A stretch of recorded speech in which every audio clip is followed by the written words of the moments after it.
a beautiful day for baseball. It's time for the Braves and the Diamondbacks. A big crowd filing in here at Turner Field as Atlanta seeks a series victory over their rivals from the National League's Western Division. Two entertaining games in the first two of the series. A great pitching matchup greets us on a perfect day for baseball today. Hi again, friends. Joe and Chip, welcome back to the ballpark. Perhaps again, my friend, today's the day for Shelby Miller. It's been 15 starts since he's won a ball game. He's got the Diamondbacks to contend with today. Let's talk about the last time he won a game. Okay. See? Yeah. Let's harken back to the near no-hitter in Miami. Positive vibes. Yeah, boy, the last time he won a game, he was awesome, wasn't he? He was terrific. He's going to be awesome again today, and so is the offense. The offense is going to be good for him today. Talk about a tale of two different cities here. Ruby De La Rosa gets the second most runs of support of any pitcher in the National League. Shelby Miller, obviously, the fewest runs of support in the National League. Ruby De La Rosa having a great year because of that. He's 10-5. He throws hard. He's got good stuff. He's also been very fortunate, whereas Shelby has not. But Shelby did get some work with John Smoltz in the bullpen. We saw that a couple of days. Maybe a few mechanical adjustments will help Shelby Miller rattle the Snakes in Game 3 of this series. It's the Braves, it's the Diamondbacks. A beautiful day for a ball game. Let's see if the Braves can win it before we head west to San Diego. Lineups and first pitch right after this.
Well, after a whole lot of harkening, Shelby Miller's hoping for a whole lot of hitting from his offense today. Needs some run support. And hopefully today's the day he gets into the win column for the first time in a long, long time. He's got a hot-hitting Arizona club to contend with today. Ender Inciarte leads off their Academy Sports starting nine with Hill, Paul Goldschmidt, and David Peralta, the top four. Nick Ahmed back in at shortstop, and look at these unbelievable numbers for Shelby Miller. He's 0-8, but not Joe because he's pitched poorly. No, a 3.16 ERA tells you that. It's just ridiculous that this guy with this kind of stuff is 0-8 over his last 15 starts. It just doesn't make any sense until you see the run support. Which is the worst in Major League Baseball. 2.5 runs per game.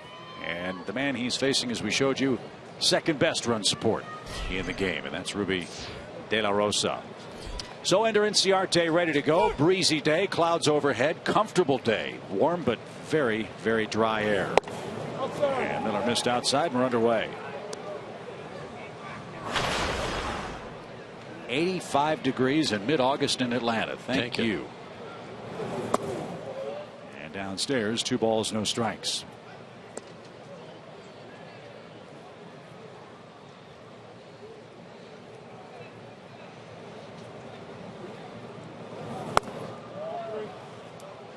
That's 3-0 now. Aaron Hill waits on deck. Inciarte, a tough man to walk. He's only walked 12 times this year, but twice in this series, and 12 times all year for the Arizona leadoff man. Yeah, and he's already scored 4 runs in this series in the first 2 games. There's another good pitch and a full count. Something else I'd like to see Shelby do is be economical today. He's had a lot of deep counts, a lot of long innings, trying to make perfect pitches because of that lack of run support. And he just walked the leadoff man in front of Aaron Hill. And walks were a problem his last time he faced him. He walked 6 guys. His 4 keys to pitching success today, though. Big inning. These guys can really capitalize on a couple of hits and a walk because of the way they're swinging the bat right now. Avoid a big inning. And these counts, 2-0 and 3-1. You've got to have your good secondary pitches working today so that you can pitch a little backwards, 2-0 and 3-1. Otherwise, these good fastball hitters for the D-backs will make you pay. Strike 1 to Aaron Hill, playing second base for Arizona today. Another hot hitter. 9 for 18 is Hill with a homer, 3 RBIs in his last 7 games.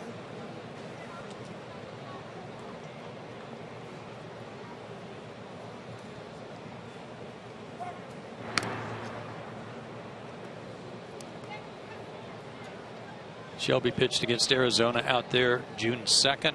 4 1/3 innings, 6 hits, 6 walks, and 4 runs allowed.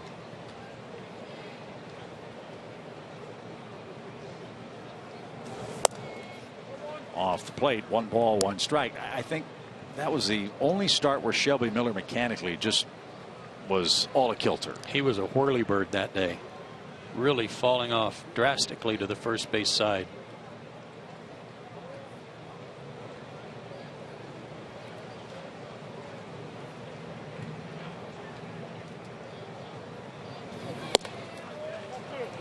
And he's rushing today.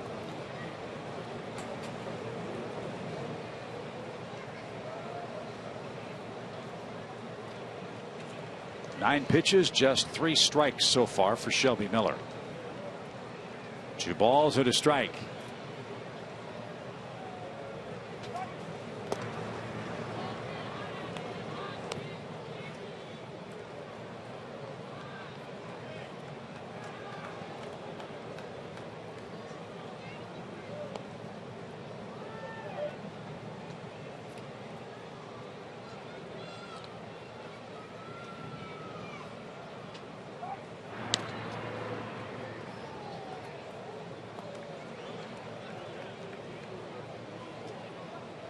Arizona second in the National League in stolen bases. They've stolen 102 bags this year. And Inciarte has 12 of them. And now Hill a 2-1 count, one of the Ford keys. And now it's 3 balls and a strike. Paul Goldschmidt waits on deck.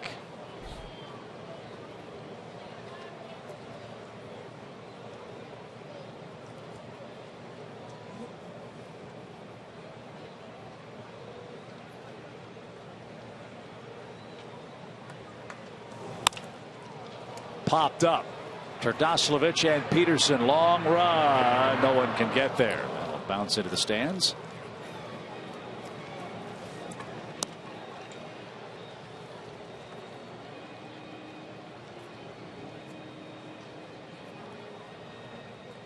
And another deep count for Miller.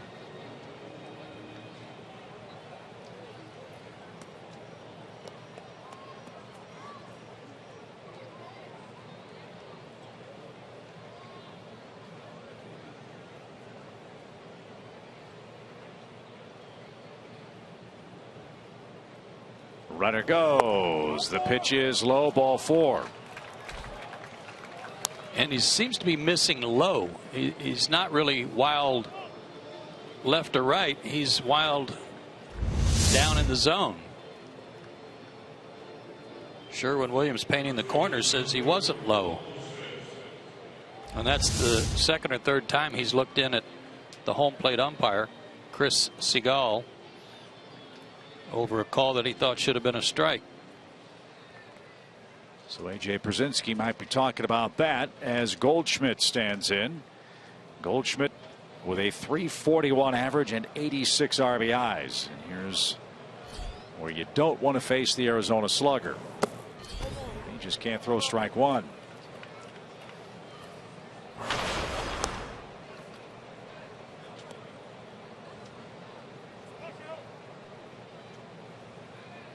For the fans who didn't see the game here on Friday night or last night, you might be looking at the MVP of the league. 1 ball, no strikes. A good pitch. With the schedule the way it is, it's a shame that fans in the East only get to see Paul Goldschmidt come to town once. Especially with these kind of numbers. And as I said before, also in the top 10 in stolen bases. 19. Out of play, 1 ball, 2 strikes.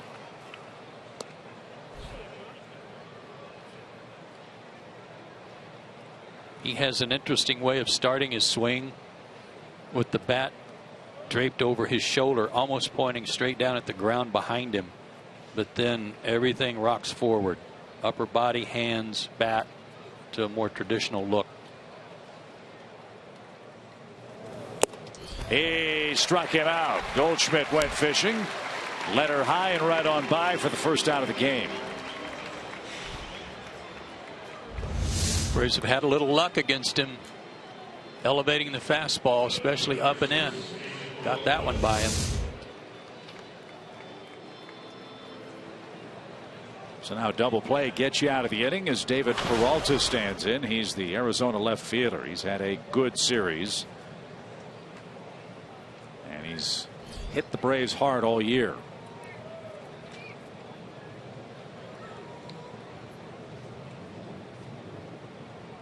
First and second, 1 out. And taking a little low, ball 1. Last 17 games, David Peralta is hitting .466 with 3 homers and 20 runs batted in. A home run and 3 driven in last night.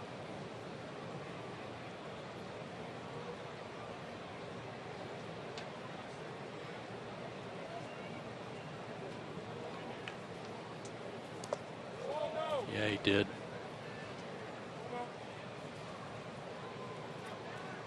But no appeal.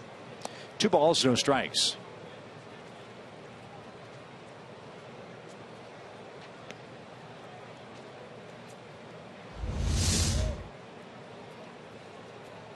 No, he didn't.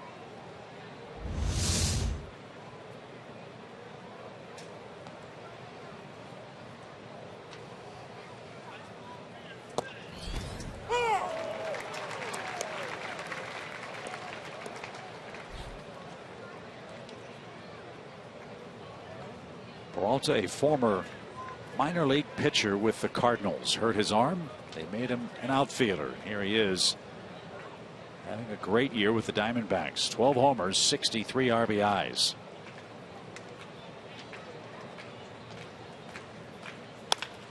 And that ball slicing toward left. Bourne on the run. Diving grab in the corner. What a play, Michael Bourne.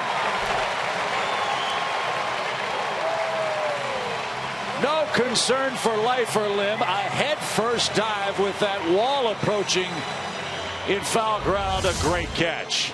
I mean to tell you, this was tremendous.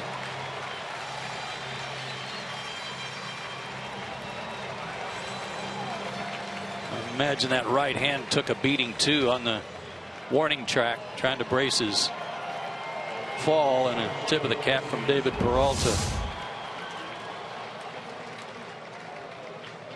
Great catch. That's a big lift for Miller. Now there are 2 outs in the inning, and Wellington Castillo, the catcher, is coming up. Castillo's been a terrific find for the Diamondbacks. They acquired him from the Mariners. And a strike.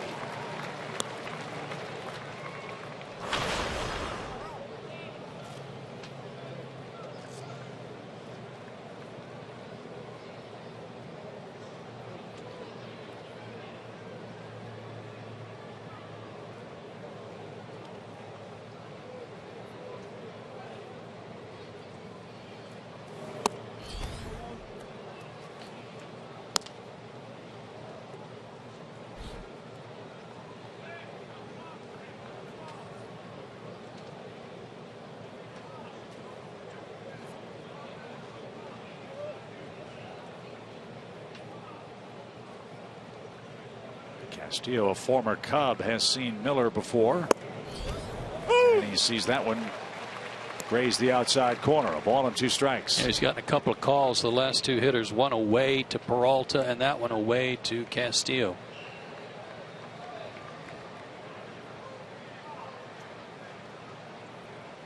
Miller started the inning with back-to-back walks. Goldschmidt struck out. Peralta fouled out. Great catch by Bourne, and now a 1-2 pitch to the catcher.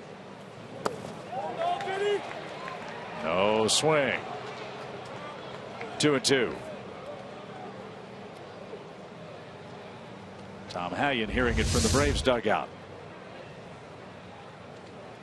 Got to ring him up on that one.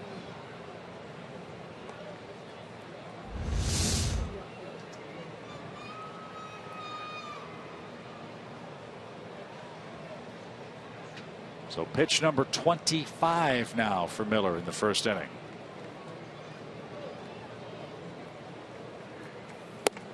Struck him out. Nice rally by Shelby Miller. However, a very heavy first inning workload. 25 pitches, 2 walks, 2 strikeouts, but more importantly, no runs. Now the Braves are coming up against Ruby De La Rosa in the home first.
Shelby Miller an early lead.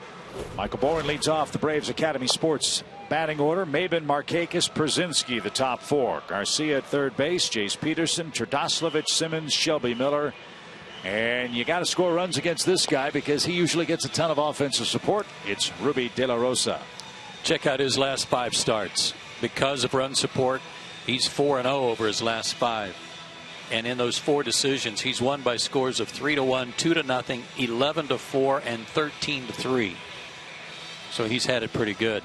Meanwhile, we're waiting on Michael Bourne, and Freddie Gonzalez came out and talked to the home plate umpire to give him just a second. Take a look at his right hand there.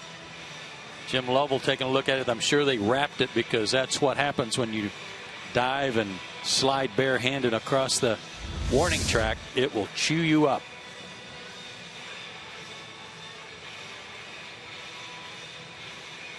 So Bourne gets an extra moment or two to get himself ready for the first at bat for the Braves.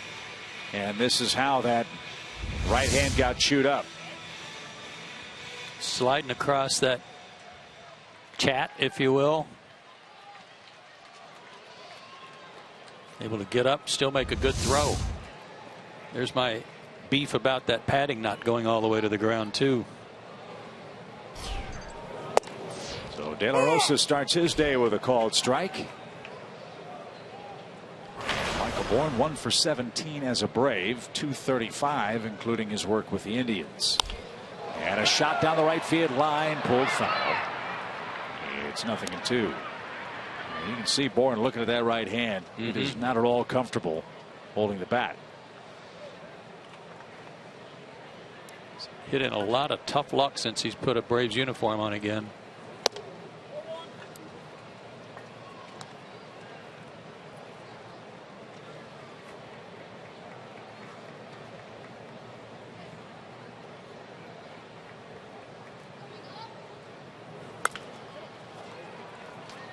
Foul at first. It's still 1 ball, 2 strikes. One thing that gives you hope when you face De La Rosa is he has a lot of trouble keeping the ball in the ballpark. He's surrendered 25 home runs this year, second only to Kyle Kendrick in the National League. He's a Colorado Rockies starter. Kendrick's given up 26 long balls this year. Throws hard, mid-90s fastball, and a real good changeup to go with a slider. There was something off speed, and Bourne didn't get it. He is struck out. Braves saw a few too many strikeouts last night, most of them from Patrick Corbin. The young left-hander was brilliant over 6 2/3 innings of 3-hit, 8-strikeout ball. 11 Braves were struck out in Arizona's 8-4 win last night. Here's Cameron Maybin. He's hit 8 homers. He's knocked in 50.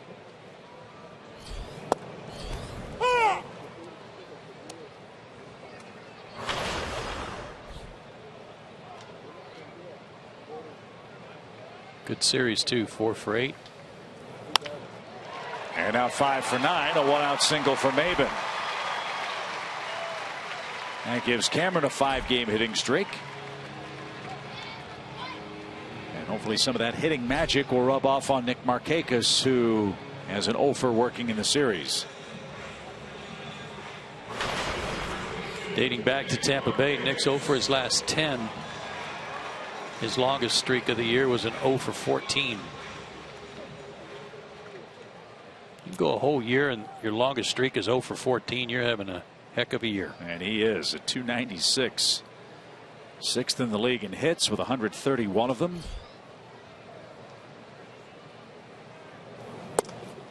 And as we've said so many times, a luxury for Braves manager Freddie Gonzalez. Put him in the lineup every day. And they'll be getting another name like that back on this road trip. Freddie Freeman's due back on the 19th. If all goes well. 1 ball, no strikes. And Markakis does have his first hit of the series. Back-to-back singles with 1 out. And that'll bring up A.J. Przinsky.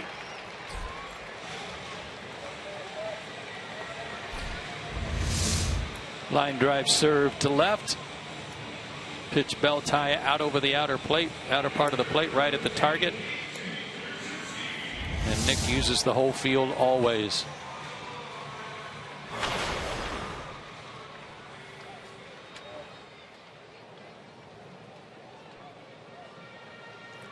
So the Braves have 2 on with 1 out. Shelby able to pitch out of that 2-walk start to his game.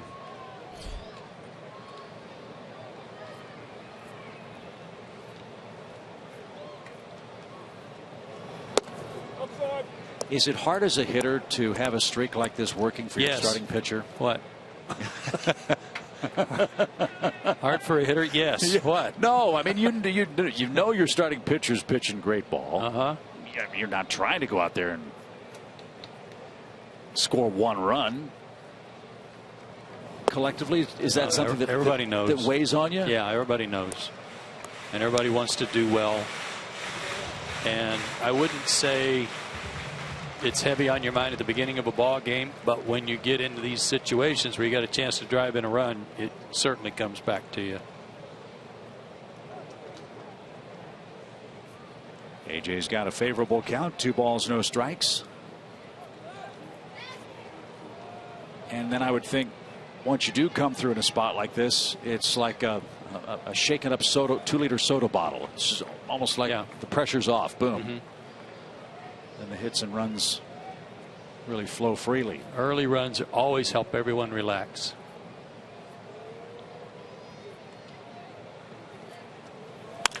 Hot shot out at second, and a double play ends the inning. Wow. Man, those guys are racing off the field.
With the Braves pitching staff, a moment Shelby Miller really appreciates.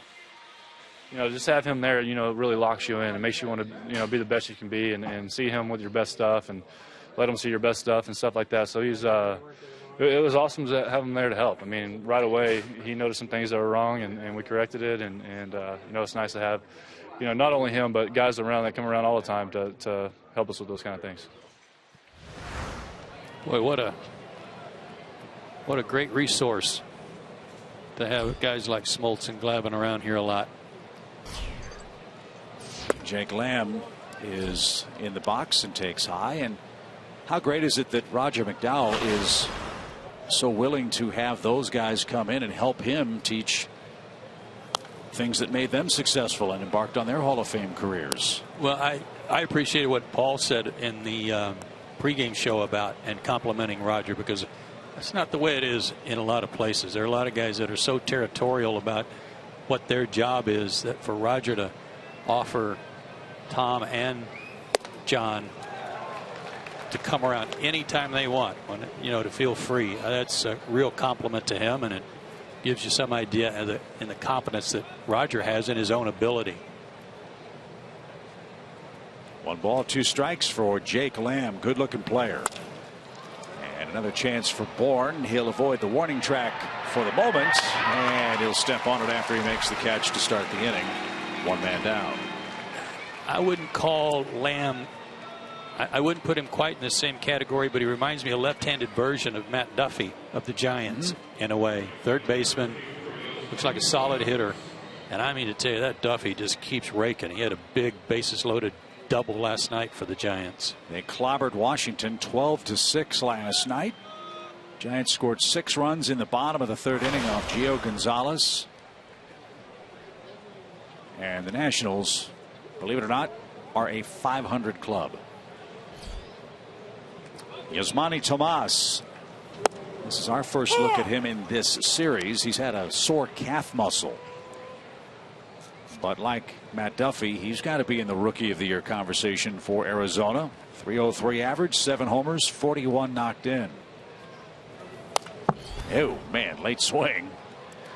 And on the ricochet, the ball ended up in front of the pitcher's mound. That was hard hit. 0-2.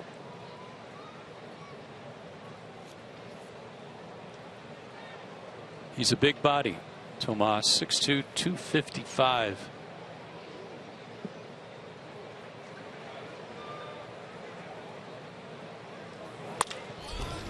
To first, and Turdoslavich makes the play. 2 out. After the 2 walks, Miller's retired 5 straight. And the bases are empty for Nick Ahmed, the shortstop, hitting .220 for the year.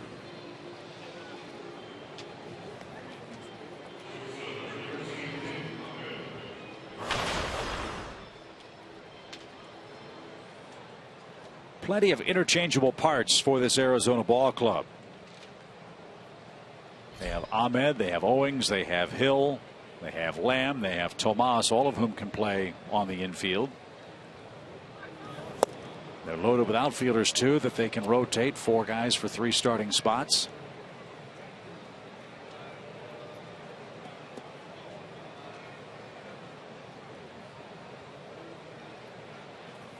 There's a lot to like for the future of the Arizona ball club, especially from an offensive standpoint.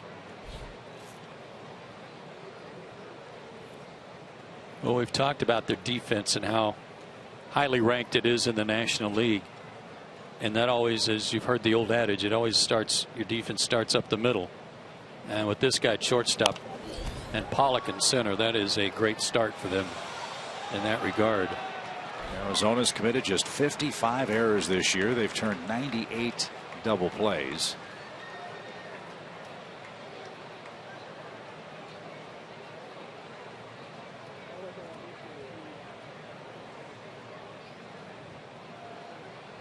He may be closer to being competitive than a lot of folks might think. That's tipped and caught. Shelby Miller has a perfect 2nd inning. 11 pitches after a 25 pitch first. No score.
Our old friend, coming back from his second Tommy John surgery from last year, fought his way through the minor leagues, doing very well at Gwinnett. And he will be brought back wearing number 58. As you can see, great numbers first time around with the Braves. But hey, this guy can still pitch. This year with Gwinnett, 2-0 with a 3.14 ERA, only 9 walks, 24 strikeouts. And something you may not know, my favorite part, the Twins released this guy in 1998. Went back to Australia, pharmaceutical sales rep. Braves noticed him in the World Baseball Classic 2006, hitting 96 miles an hour. This guy's a pro at handling adversity and is a fighter. Why would anything change now? Yeah, we're really excited to see him, Paul. Thanks for that report. We knew that Peter was on the verge of getting called up, just had to prove that he was healthy to do so. First pitch swing by Adonis Garcia, and that's a ground out to second. And the Braves second is underway, 1 man down. Another character guy too added to this Braves clubhouse, Joe, and that's something else that John Hart, John Coppolella have really concentrated on, dating back to all their off-season moves. Guys who can play, but also good guys who can steady the ship during these dog days of August. Braves really needed some experience in the bullpen right now, so he provides that. Jake Brigham was optioned back to Gwinnett, unfortunately for him.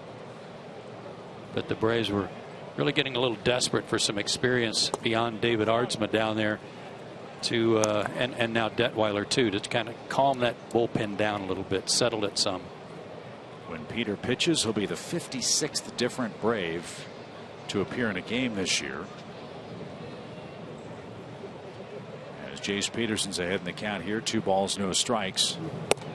And to Joe's point about the bullpen, in August, 3 wins, 2 losses, a gaudy 563 earned run average, 25 earned runs in 40 innings.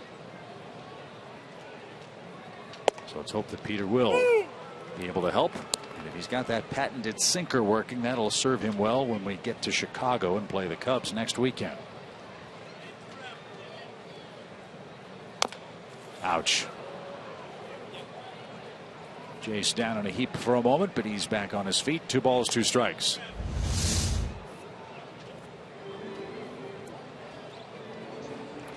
Boy. Right at the top of the foot and ankle.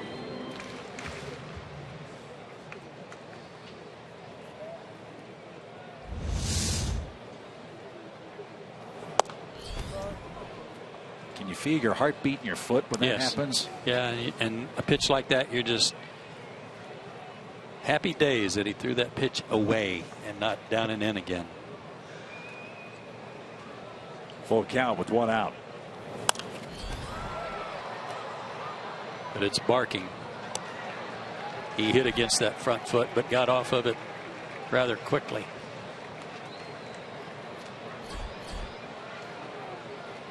Joey Trdoslavich is the Braves' first baseman. He waits on deck. 1 out, nobody aboard. Braves had 2 hits, but lined into a double play to end the first inning. Arizona has no hits. And Peterson will trot to first base, a 1-out walk. De La Rosa will walk a man or 2. That's his 42nd free pass this year. His last start was against Philadelphia. That was the game he won 13-3. He only had to work 6 innings. 3 runs, 1 walk, 3 strikeouts, gave up a home run. His 25th of the year, as Chip told you.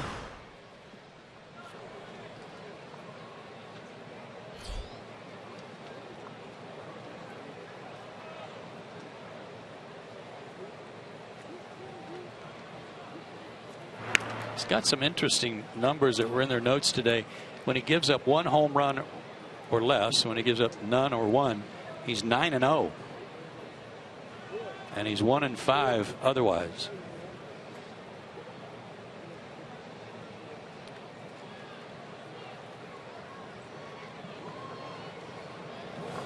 De La Rosa was another one of those names in that gigantic Dodger Red Sox deal a few years ago. In fact, he broke in with the Dodgers in 2011, started 10 games, won 4 of them. And Was traded to the Red Sox after the 2012 season and came to Arizona for Wade Miley. And a strike. It's 1-1. With the Red Sox, De La Rosa was 4-10. He had 8 big league wins before this season. He's 10-5 with Arizona. 1 ball, 1 strike. Shift on for Trdoslavich.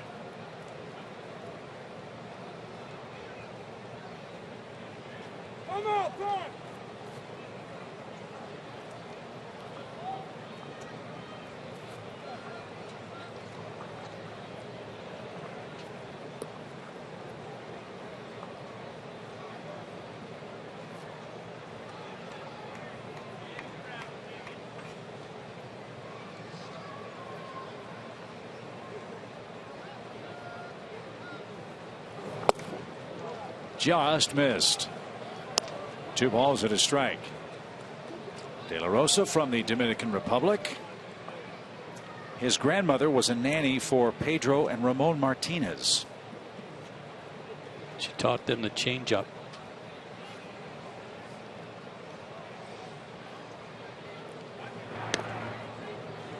Two balls and a strike.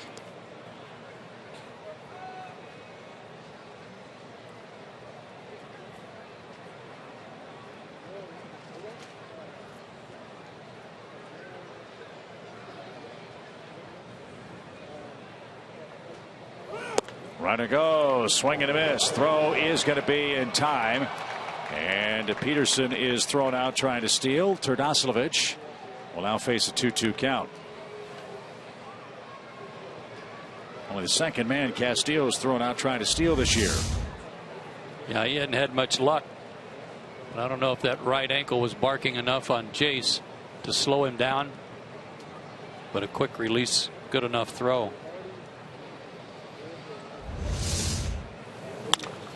And a base hit up the middle. That's a shame.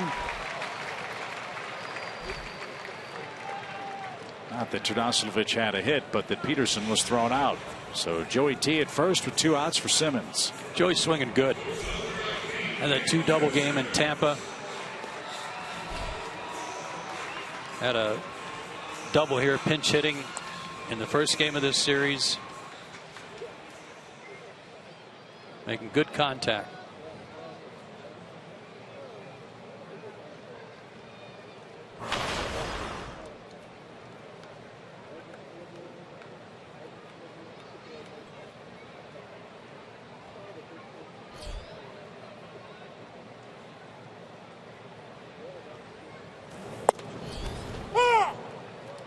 Andrelton has a nice run going. He's hitting .290 over his last 21 games. He has a couple of hits in this series. Braves have 3 in total. We're in the second.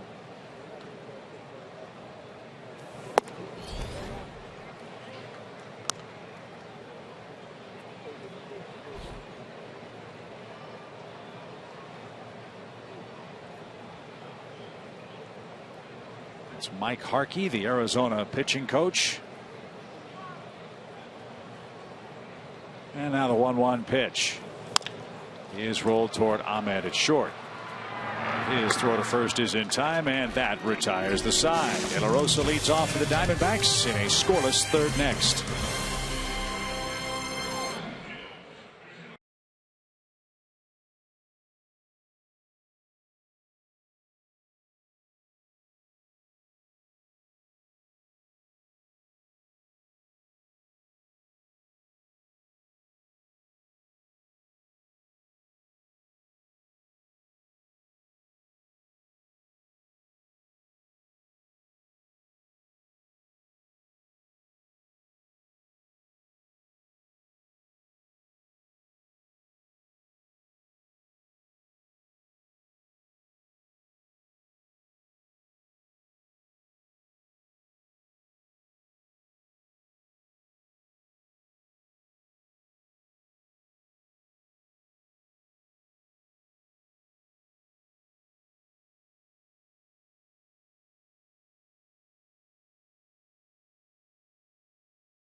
system with $1,800 in free equipment, including an exterior camera and touchscreen door lock. Please visit cpisecurity.com.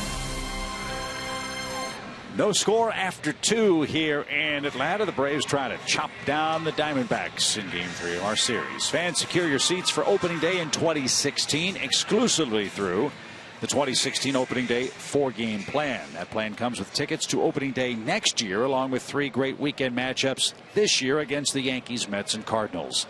This is a limited time offer. Get your 2016 opening day 4-game plan at Braves.com. 4-game today.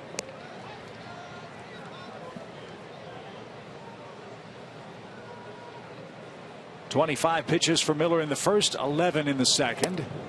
And his second of the 3rd inning is strike 2 to Ruby De La Rosa. Who's 4 for 49 at the plate. Have a seat. 4 strikeouts for Miller, 1 away.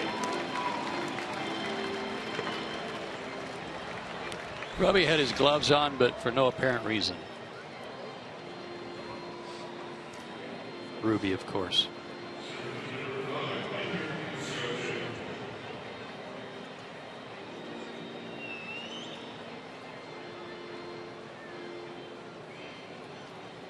And back to the top of the order. And Ender Inciarte.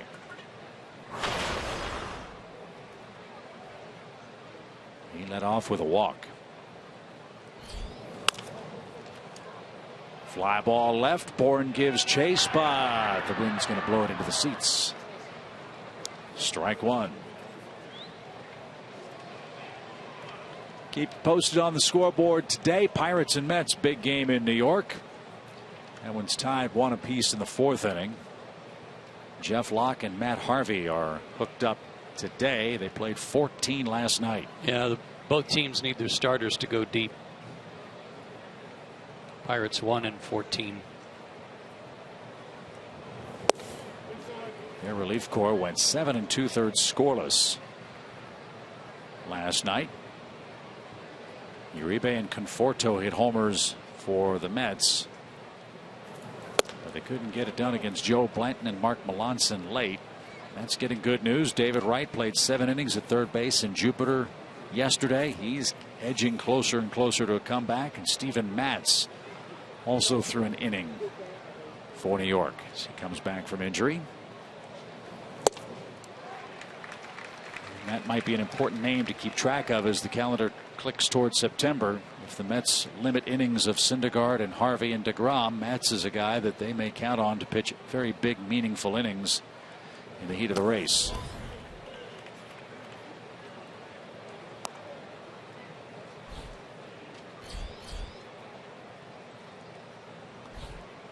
Aaron Hill is next. Full count pitch coming for Ender Inciarte. And that missed low, and Miller looked out to the outfield and couldn't believe it. Again, it was down in the zone. Was it a strike? Sherwin-Williams painting the corners. A good strike. Come on, what's going on? That was center cut knee high. Man.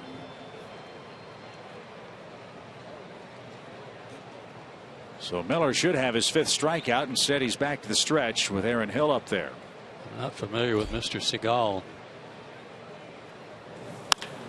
In the air to center and well hit. Maben on the run, though, is going to get there. 2 out.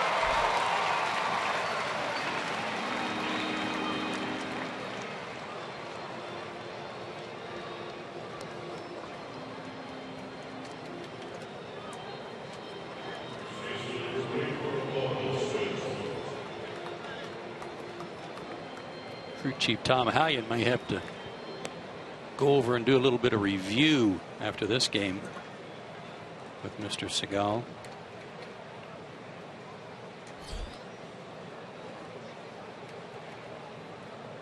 Goldschmidt hits, man at first, 2 out. And he takes a strike.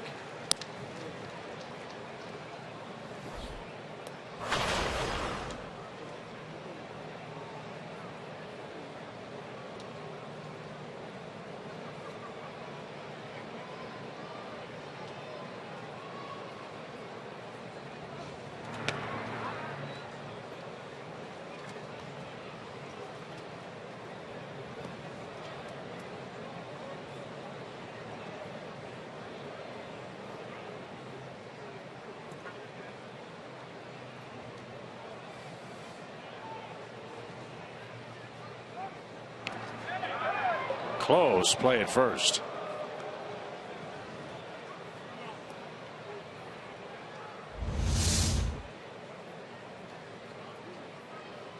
Very close. Made Dave McKay flinch, first base coach.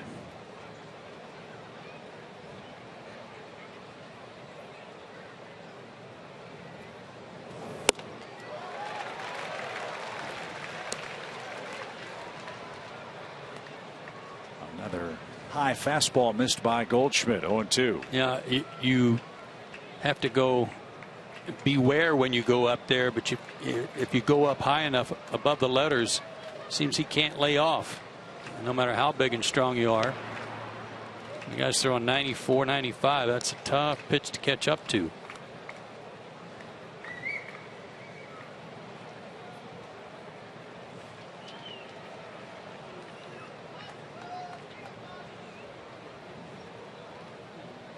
No balls, 2 strikes. And that one missed. It's 1-2.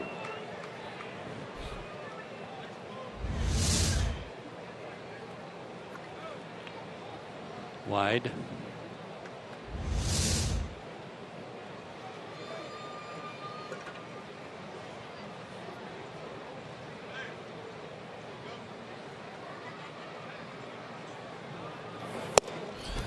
And upstairs again. Jason Stark of ESPN had a great story earlier this year. Another one that clipped the corner. Evaluating the umpires. Chris Segal, according to Jason Stark, was the best hitters umpire in the National League. I would agree with that so far. And a swing and a miss takes care of Paul Goldschmidt. Miller has 5 strikeouts. He ought to have 6, but more importantly, he hasn't given up a run. He will lead off the home third. 0-0 Braves and D-backs.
Well, anytime you can get a game day program featuring John Smoltz, that's a pretty good day, wouldn't you say? Plaque and all.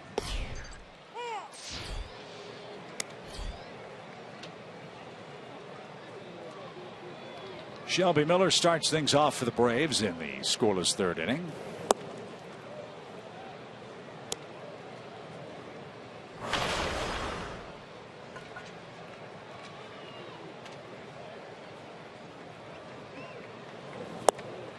And he's quickly retired on 3 pitches. That's the 2nd strikeout for the Arizona starter. Scouting report on De La Rosa was that his slider kind of comes and goes. There will be stretches where it's real sharp, has good tilt, and even some games where he has trouble even finding it.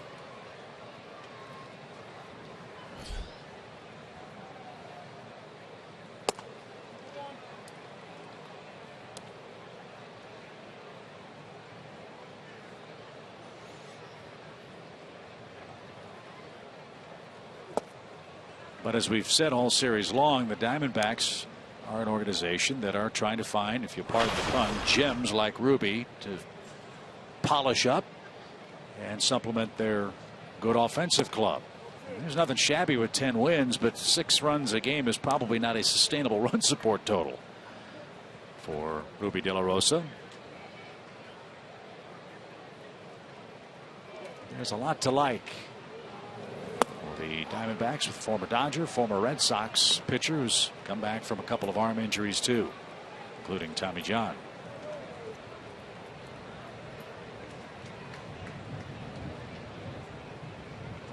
Good count for Michael Bourne. Sore hand and all. 3 balls and a strike.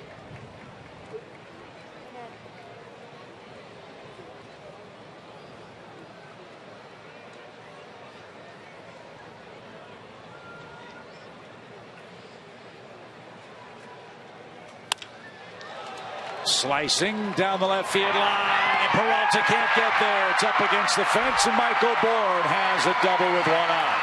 There you go, Mike. His second hit since rejoining the Braves. And the way his luck has been going and what he did to Peralta in the first inning, I thought, oh no, he's going to get, Peralta's going to get payback and Michael's going to have some more tough luck. But the Diamondbacks left fielder couldn't track it down.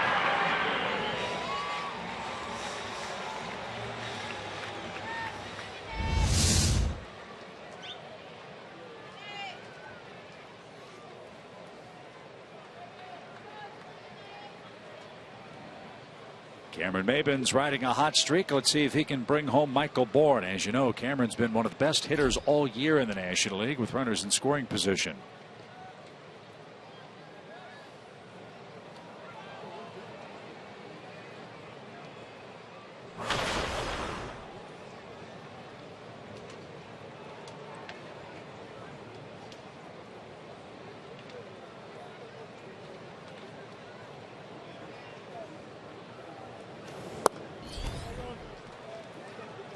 Scotch low. Maybin hitting .389 with men at second and third base, and with less than 2 outs hitting .407 with runners in scoring position.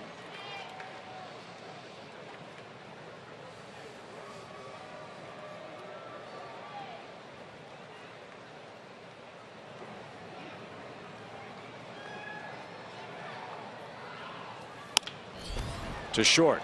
Ahmed's got it, and 2 are out.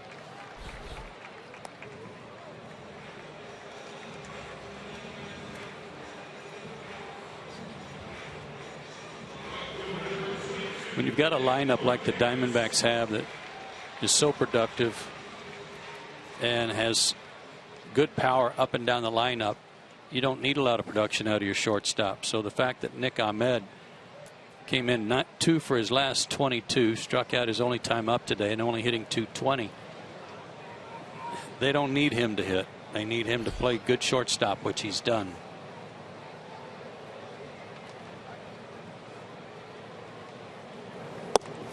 Strike to Markakis. Well, I don't know if it's a fair comparison or not, but think back to 1991. Rafael Belliard with the Braves.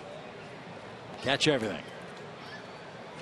About run prevention than run creation from an offensive standpoint for their shortstop.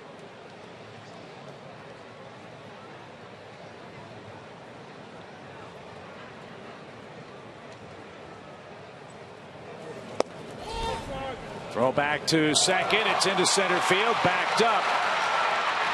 Bourne to third. Overslid the bag and is going to be tagged out.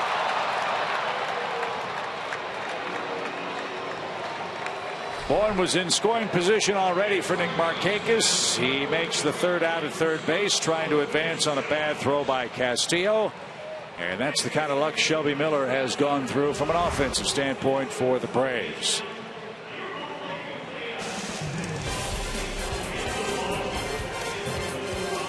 Would have been in there if he hadn't overslid it.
Third base on an overthrow and overslid the bag and was tagged out for the final out of the inning.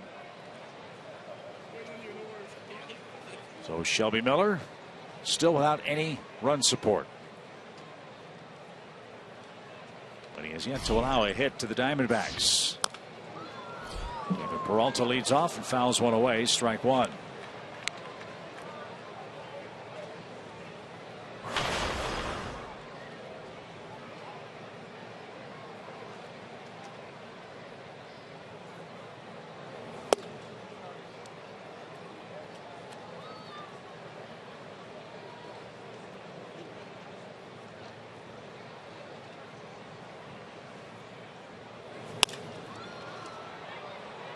In left, Michael's going to catch that drive. And there's out number one. Let's take a look at today's Coors Light Cold Hard Facts. It's been a tale of 2 seasons for Shelby Miller. First 2 months and since. Yeah, as we were hearkening back to his last win in Miami earlier this year, that was in that good run of April and May. 8 starts, 5-2, a 1.48 ERA. And how about 29 runs of support in 8 starts? That's not a ton, but it's a whole lot better than what he's had in his last 13.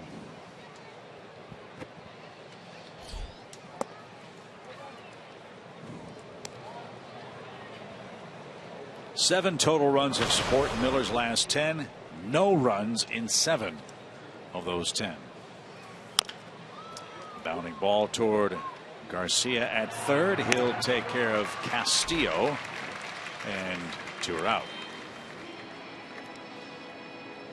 At Toronto on April 19th, he got 5 runs scored for him.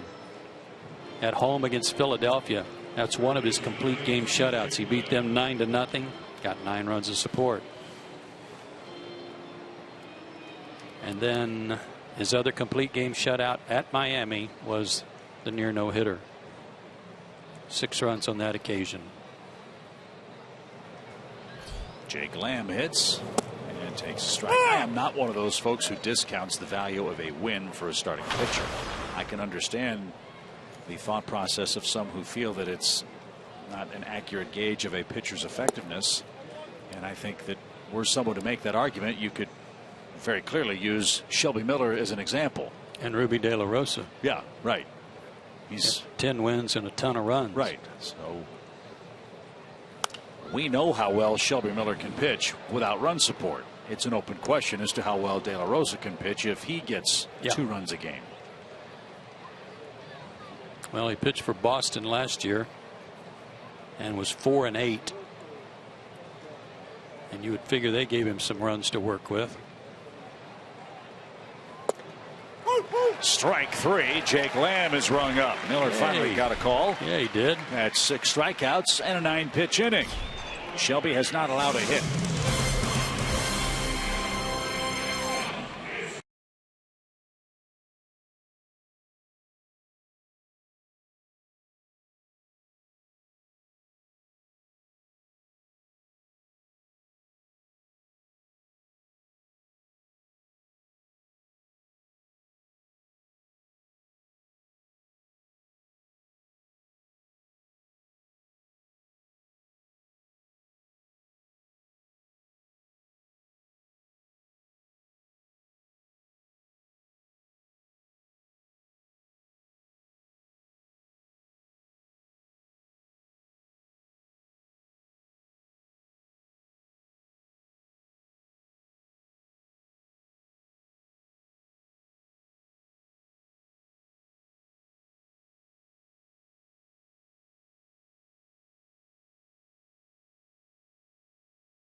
Atlanta. Fans field passes for the free Sam Hunt post-game concert Thursday, October 1st, now on sale. A field pass is the only way to be on the field in front of the stage for the show. Those field passes are going to sell out quickly. Get them now at braves.com/Sam Hunt today.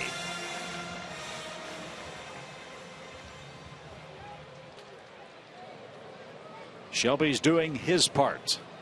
Now the Braves bats hope to do theirs with Markakis, Przinsky, and Garcia coming up for a second time against Ruby De La Rosa.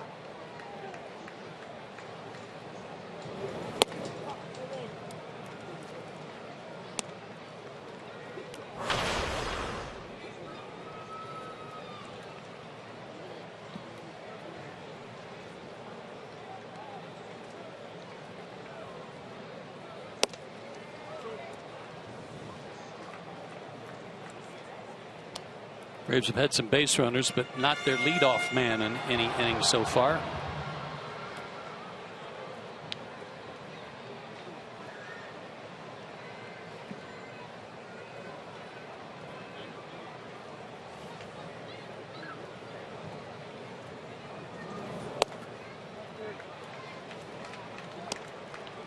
And leadoff walks are accepted.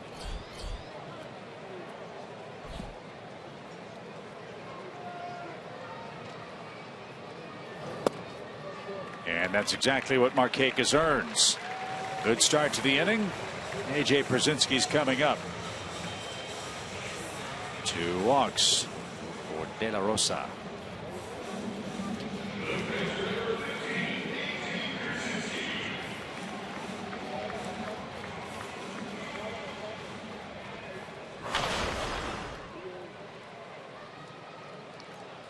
They're going to put a shift on for A.J., but they're not going to give him an opportunity, or they're going to try to take away an opportunity to push a bunt down the third base side. Ahmed still playing on the left side, but he's by himself over there.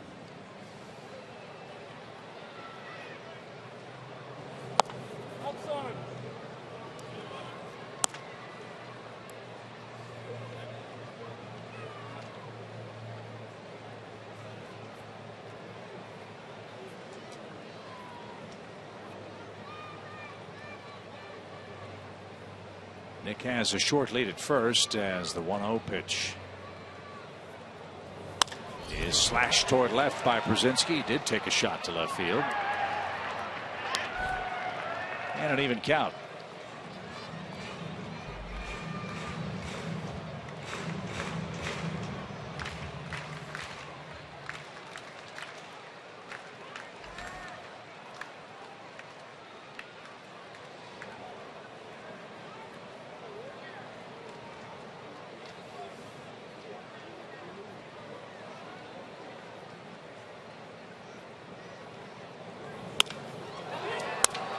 popped up.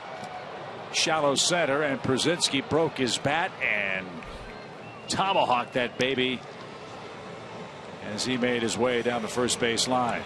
He's missed some pitches in this series, and it's finally reared its ugly head. Got a high pitch to handle there, but was a little late on it, and frustration set in. And straight down the dugout tunnel for A.J. Przinsky, who's now back on the dugout bench. Here's Garcia, 1 on, 1 out. Back to the mound. De La Rosa to second for 1 and on to first. It's double play. Braves have been doubled up twice in the first 4 innings, and we remain scoreless.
Stuff, low price every day. Scoreless game. We head to the 5th inning already. Shelby Miller walked the first 2 men he faced, issued a 3rd walk in the 3rd inning, but has struck out 6 in his first 4 innings of work today. He's got the bottom part of the order for the Diamondbacks here: Tomas, Ahmed, and De La Rosa. Diamondbacks gave this 24-year-old Cuban youngster a $68.5 million contract on December 8th last year. They signed him to a 6-year contract.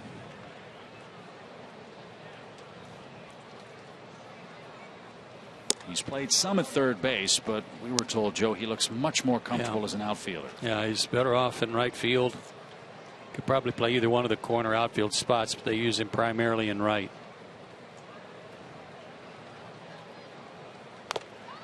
He's got 7 home runs. His first came against a guy that throws hard, Ken Giles, the Philadelphia Phillies reliever. Looks like it got him on the shoulder. Chest protector.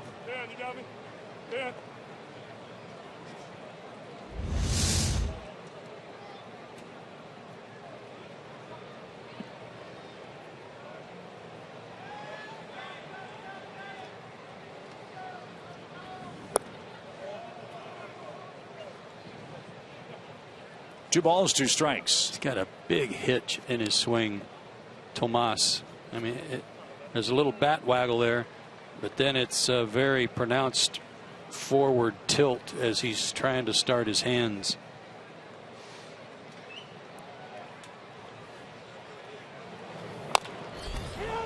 Off the end of the bat, that is a fair ball, and Tomas was late to break out of the box. That's a first out for Shelby here in the 5th inning. The thing that the Diamondbacks really like about Tomas is that he will use the whole field.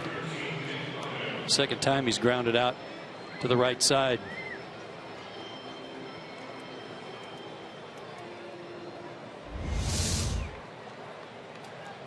He is a big guy. Once he figures out the league and gets healthy and gets into a rhythm, hitting in that ballpark, oh boy. You bet. See why the Diamondbacks are excited about him.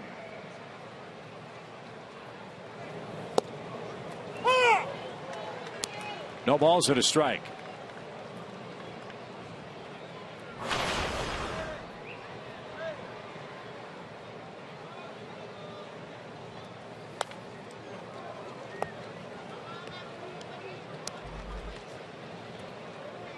There's a chance that by the time we get back from our upcoming road trip that the Braves will have another new face for their offense. It's thought that Hector Oliveira might be back when we return from Chicago.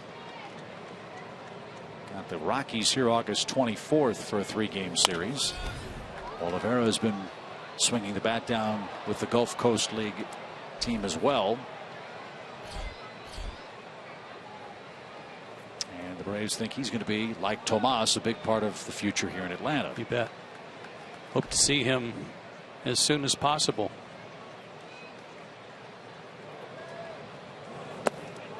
And that's in no way a reflection on Adonis Garcia. He's played great at third base, in my opinion. Adonis has played a little bit of the outfield here. Maybe he could go out there and stay in the lineup that way, or even Oliveira. Swing and a miss. Ahmed is tagged out. 7 strikeouts for Shelby Miller, who sent down 7 in a row. When you're in a rough streak like Nick Ahmed and you're 2 for your last 23, you've already struck out once, and you're 0-2 to a guy throwing the way Shelby's throwing today, there's not a whole lot to look forward to. So he even chased that one that bounced off the plate, and mad about it. In case you wondered, Shelby's season high in strikeouts for the Braves is 10. That came against the Nationals. His career high is 13. He's up to 7. And the pitcher, De La Rosa, the hitter.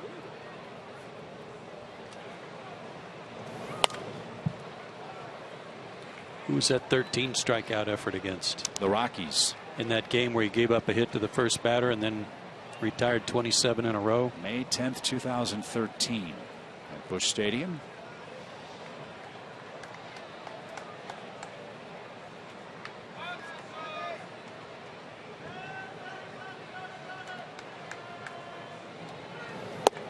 Strike 3 called. 8 in a row retired by Miller. And he has struck out 8 men. And look who's here. Peter Moylan is back in the show with the Braves. That's awesome news. Let's get some runs.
Trdasilovic and Andrelton Simmons are due up for the Braves. Trivia time brought to you by AT&T Universe. Paul Goldschmidt is second in the league in hits and A.J. Pollock is third. Name the only Diamondback to lead the league in hits for a single season. That's a great question. We ought to get that. I think I know this one. Do you? I think it's Tony Womack. Oh, that's a great call. I think it's Tony Womack. I like that a lot. They've had some great hitters there too. Contact guys, not just power guys. Obviously Justin Upton played there. Mark Grace was a good contact hitter. Luis Gonzalez hit a bunch of home runs for them. Steve Finley, Jay Bell. I mean, they had a super team that won the World Series out in the desert.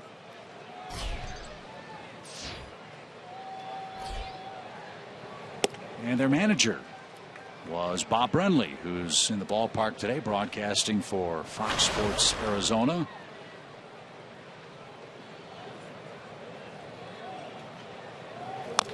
Roller foul. See how Peterson's foot feels. Remember, he fouled one off, walked, and then was thrown out trying to steal second base in the second inning.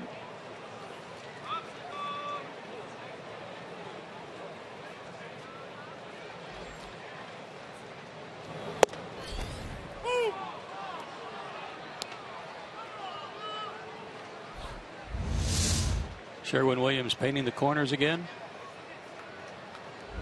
Pretty close. Get back up the middle, and it did get through. Leadoff hit. I can't imagine how hard it is to call balls and strikes at this level with these pitchers, with all the movement that takes place. But from a hitting perspective, it's got to make you crazy when the strike zone changes, as this one has. Those pitches early in the game were not called strikes. Correct. It's very difficult because it seems like when you feel like it's changed is late in the game when things are on the line and you feel like a pitch is being called differently now than you did early in the game. That's what's the worst part. So Peterson bangs one up the middle. Good start for the Braves' fifth. And Trdasilovic takes a strike. Braves have put the leadoff man on in back-to-back innings. They've hit into 2 double plays, however, today. And with 5 hits, 1 extra base hit. That was Michael Bourne's 3rd inning double.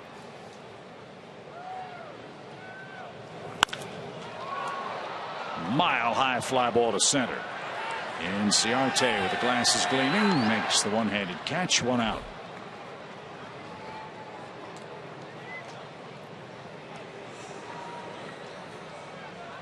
You've been talking about their interchangeable parts, and we've mentioned they've got 4 outfielders for 3 spots that they rotate. For that to work well, you got to have, besides A.J. Pollock, you got to have one other guy that can slide over and play center field, and Inciarte can certainly do that. Just to give Pollock a day off here and there.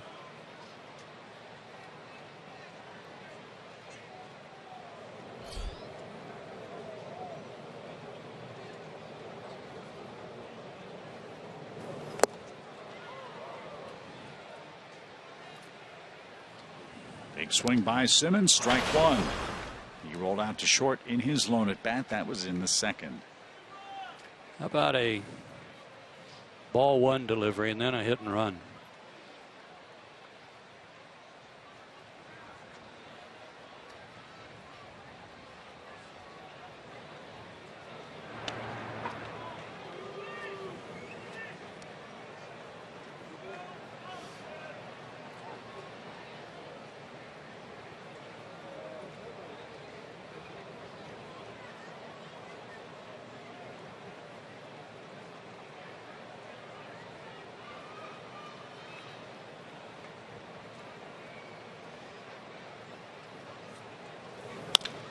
Bouncing ball, fair past Lamb and headed for the left field corner.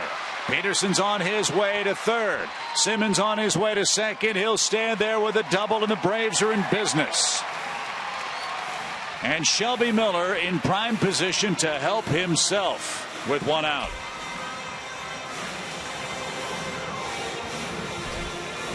Didn't need to wait for a possible hit and run. 0-1 pitch. He pulled it right past Lamb. And good hustle on the part of Peralta to keep that from getting all the way to the wall, or the Braves are up 1-0. And now Chip Hale pops out of the dugout for the Diamondbacks. This is a strategy session, not a go get the pitcher session. Shelby Miller is 3 for 40 this year. He has struck out 21 times. He has 7 sacrifices on the year. Yeah, he's a good bunter. His swing is long. Batting practice, he's very impressive, but unable to take that to the game because of the long swing in most cases. He does have 2 doubles among his 3 hits.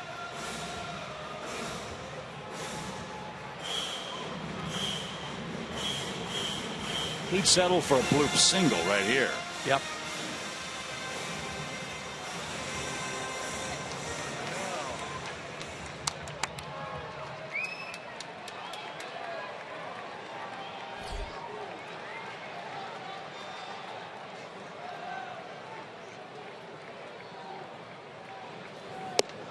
No sign of a bunt, and Miller took a high, tight strike.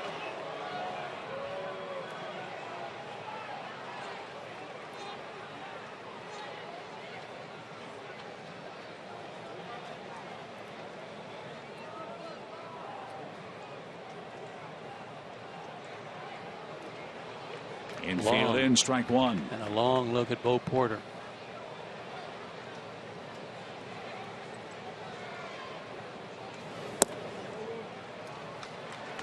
He's not shown any inclination to bunt yet.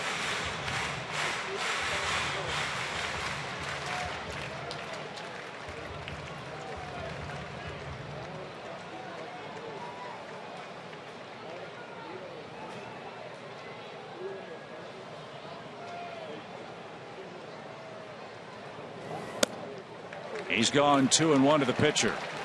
Could easily be 3-0. Yep. That first pitch was a very high strike call.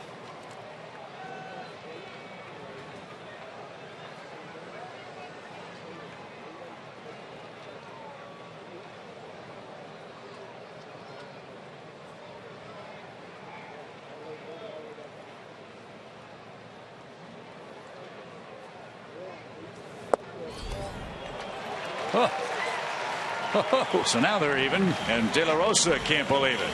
And Castillo's talking with Chris Segal as well. 3-1. Chip Hale's barking at him. That's a call Shelby didn't get earlier today.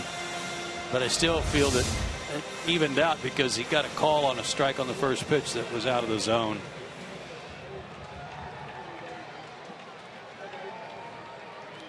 See if Shelby's taking here.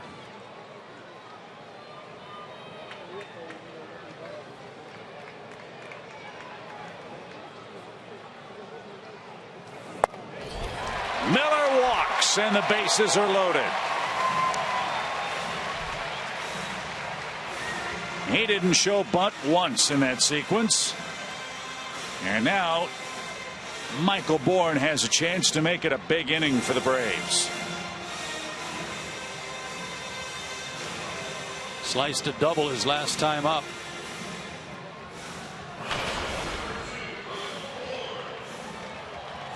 With one out, the advantage here is any kind of a fly ball with depth gives Shelby Miller a lead. And a fast runner at third base.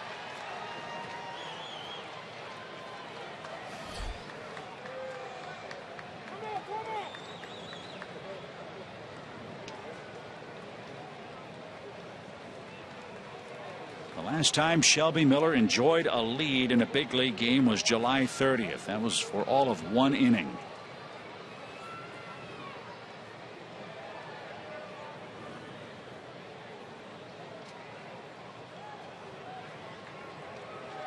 And over this long 15-game winless run, believe it or not, Shelby Miller has had a lead in 11 1/3 innings. Ruby De La Rosa can sometimes allow things like that walk or the calls that preceded the walk to get to him.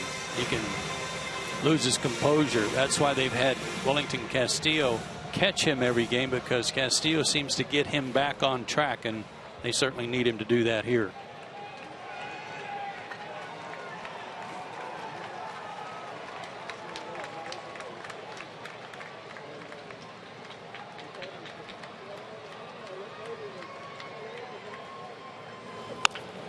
Squib to the left side. Ahmed can't feel it cleanly. A run is in, and all hands are safe. And the Braves have broken through on a squibber to the left side of the infield off the bat of Michael Bourne.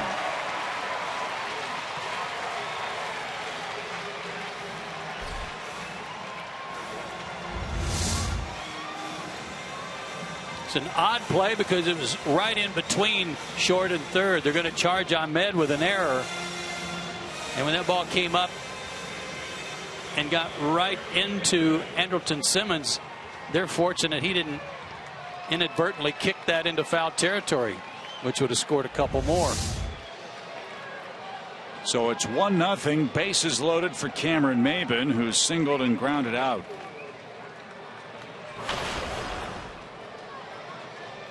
Bourne gets an RBI there despite the error.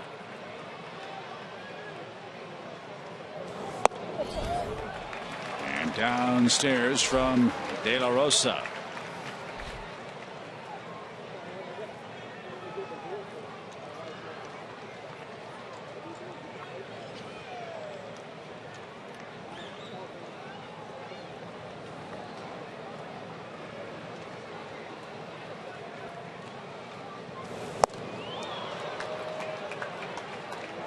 One ball, one strike.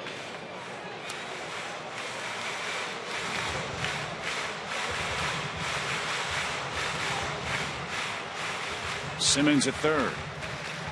Miller at second. The RBI man, Michael Bourne, at first with one out.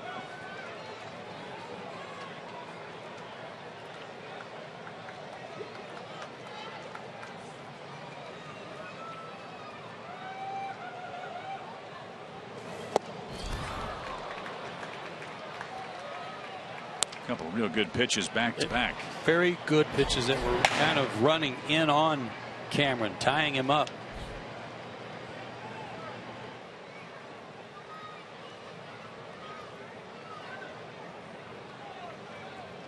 Chafin might be getting ready for Nick Markakis.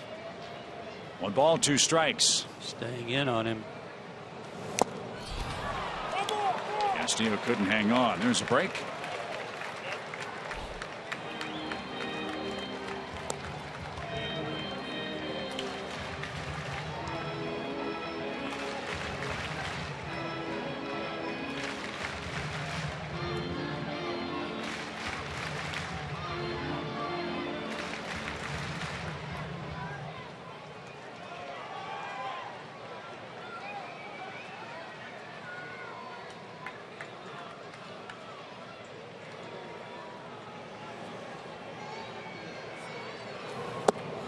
Maybin chased, and he's a big second out. Third strikeout for De La Rosa, and now it's up to Markakis to try to add another run for Shelby Miller. Boy, did he need that, De La Rosa. But all those pitches inside set that up.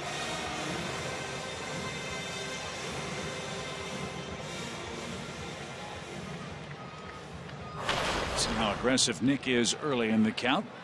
Bases loaded, two down.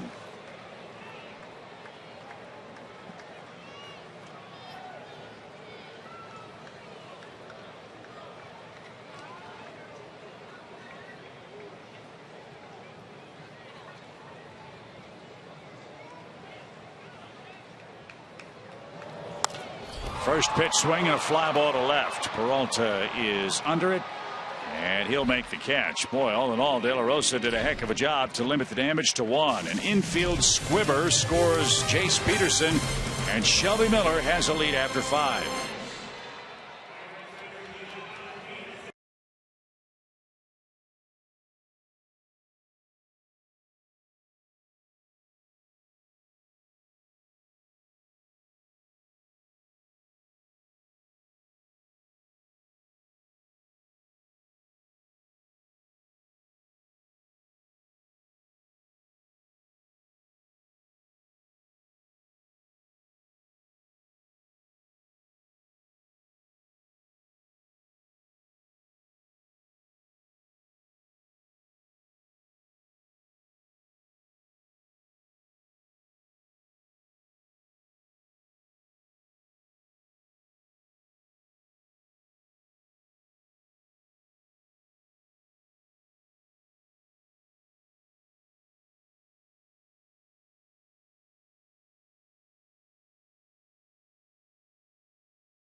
1-0 Atlanta. Shelby Miller has the lead. But that's only part of the story. You'll see what we mean on our Georgia lottery hitting the jackpot. Yeah, he hadn't given up a hit. 3 walks, 2 of those were to the first 2 batters of the ball game. He's retired 8 in a row and 15 of the last 16. So there's your run, Shelby. All of 1.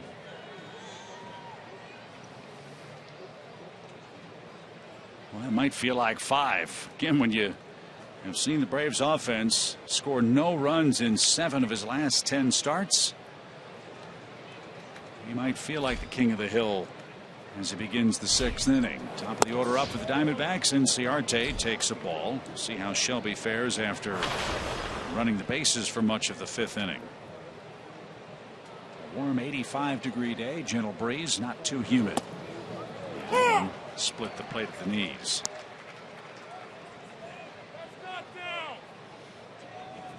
And the Diamondback bench chirping at Chris Segal.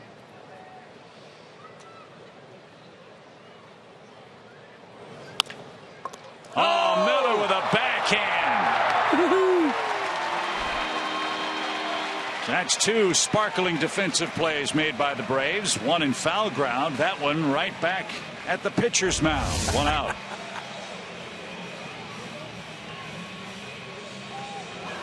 Look at Ciarte. He knew he had himself a base hit.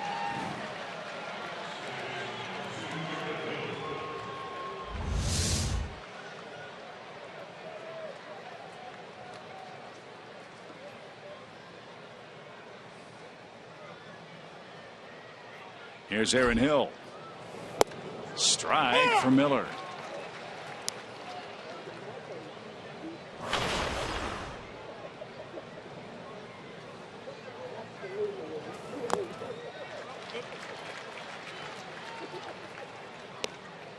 Shelby's about to make his 80th pitch. Remember, 25 of those 79 came in the very first inning.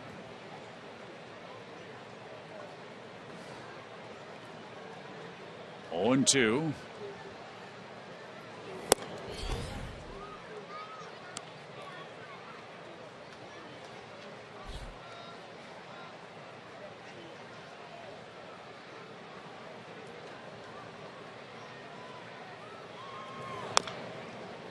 And bounced into the seats and into the camera well. 1 ball, 2 strikes.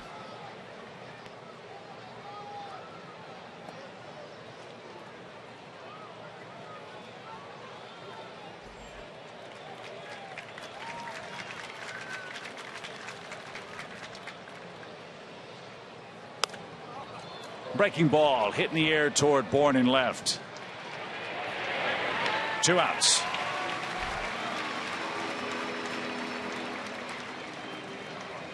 And now Goldschmidt hits. He has struck out twice.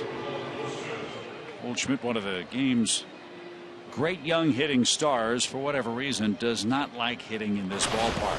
Braves have really held him down.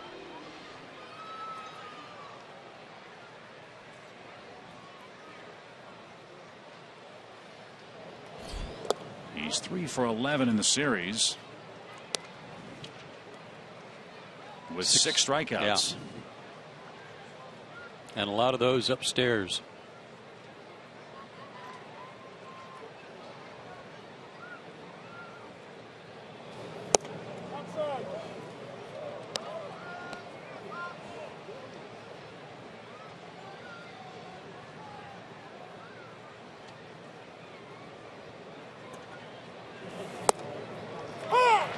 Good pitch.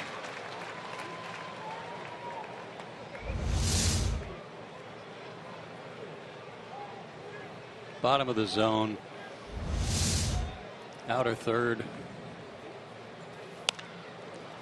Popped up. AJ in foul ground. Plenty of room. Has it, and Shelby Miller is through 6 with a 1-0 lead.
today at Sergeant Gregory Murray of the United States Army and Phoenix City, Alabama. A rousing ovation for Sergeant Murray. We applaud and appreciate his service and the service of all of our men and women in the armed forces. It's been a good weekend for that. Last night was a great ceremony honoring the service. Braves try to add on in the 6th inning with A.J. Przinsky getting it started. Ruby De La Rosa surrendered a 5th inning run on a bases loaded dribbler that the shortstop Nick Ahmed couldn't handle. That scored Jace Peterson, and that's where we stand. Braves 1, Diamondbacks nothing.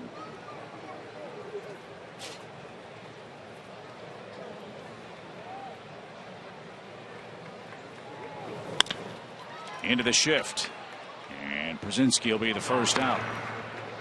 Mets and Pirates still playing in New York. It's 1-1, bottom of the 6th inning. Matt Harvey, Jeff Locke, the starters in that one. Milwaukee 1, Phillies nothing.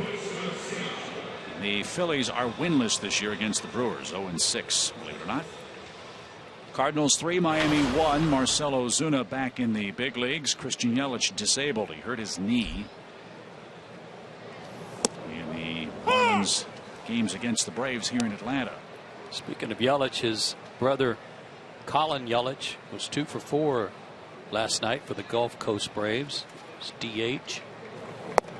Also in that ball game, the #1 pick, Colby Allard, made his 2nd start. He worked 2 innings, struck out 5 batters. 5 of the 6 outs were by strikeouts,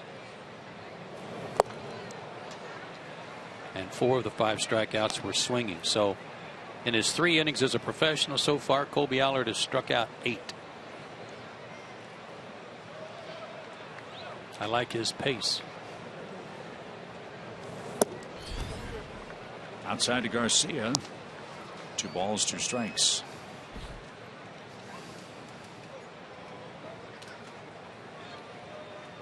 That draft pick may turn out to be a steal. Bounce toward Lamb at third, got a high hop, and a low throw takes care of Garcia. 2 outs. Yeah, some teams were scared about Allard's back issues, but the Braves worked him out, and apparently Allard said, I want to be a Brave. Yeah. And so he really landed in the Braves' lap in the draft, and they feel like they've gotten a premier pitcher in a spot where they thought he'd be long gone had he been healthy in his last year before the amateur draft. First pitch popped up by Peterson, foul, strike 1 to him. He's scored the game's lone run.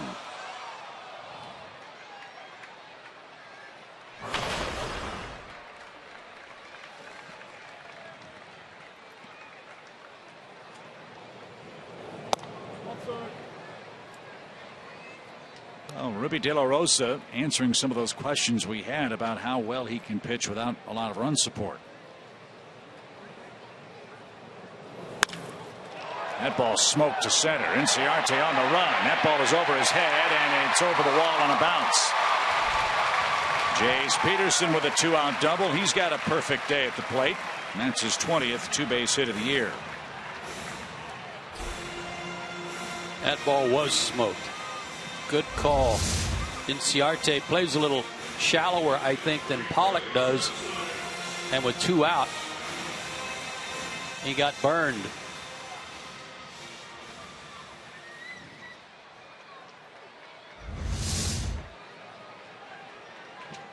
Another run would be nice.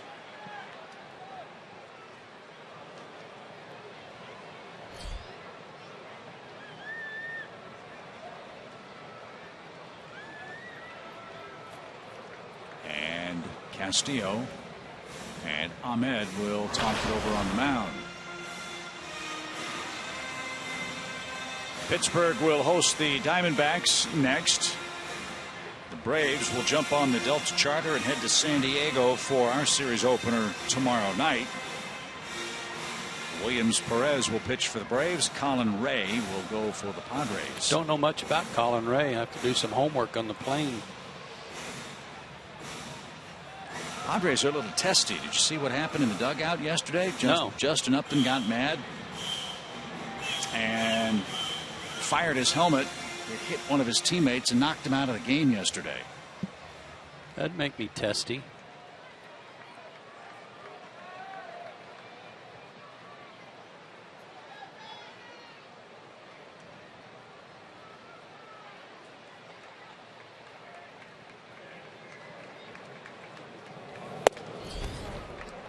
It's inside, ball one. Castillo went out and talked to De La Rosa, and they've got a base open. Radoslavich, a switch hitter, of course, but got a right-handed hitter on deck. Now Simmons hit a double off of him last time up, but no, gave him something to hit, and it worked out. Goldschmidt made the play, and that sends our game to the 7th inning. Shelby Miller's retired 11 in a row. He leads by a run.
And he's got the middle of the order for the Diamondbacks.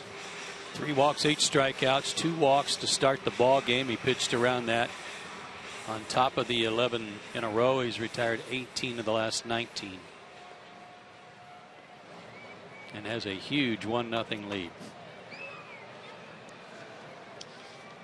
Peralta's flied out twice. Spectacular catch by Michael Bourne in foul ground in the first inning. Was the first out made by Peralta today. And that's off the plate, ball 2. Another part of what's very impressive about it is he's not doing it against the Sisters of the Poor. He's doing it against one of the best hitting teams in the league. Arizona came into the series with a run of 4 consecutive games of 15 or more hits. They had scored 36 runs in those 4 games. And a bad start for Miller in the 7th. He'll go to the stretch for the first time since the 3rd inning as he issues a leadoff walk.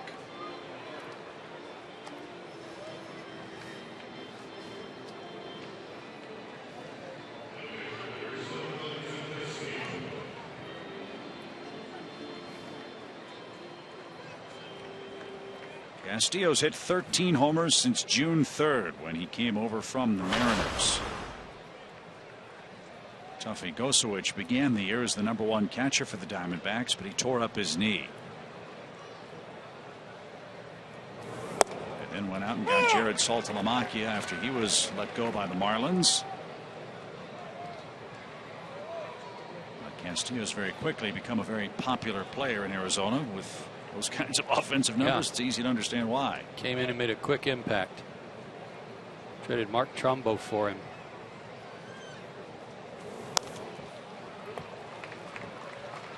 That was a good pitch to hit, and he was late on it.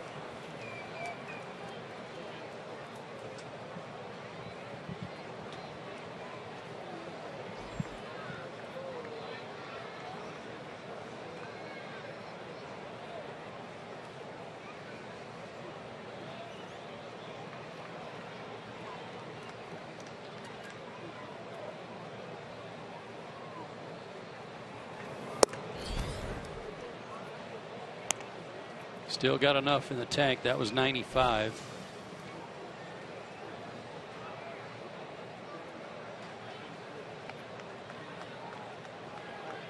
Double play would be nice right here just to help his pitch count.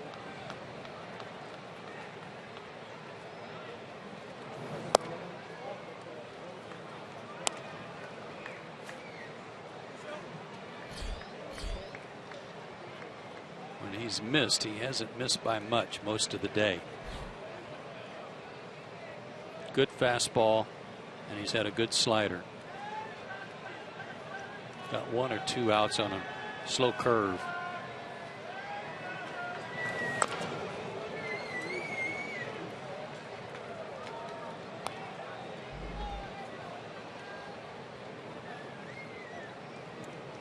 Castillo's hitting to 3 double plays as a Diamondback.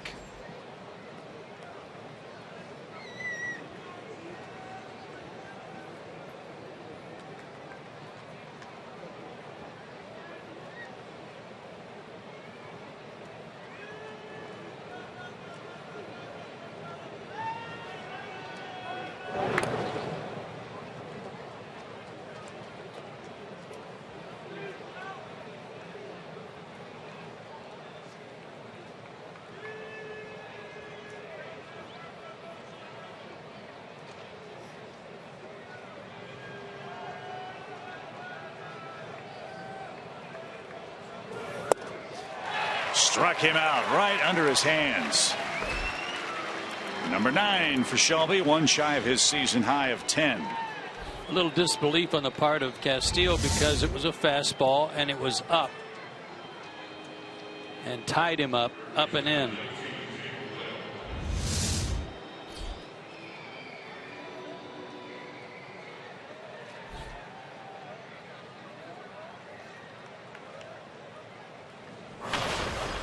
Lamb's a tough man to double up. He's only hitting to 1 in 226 at bats.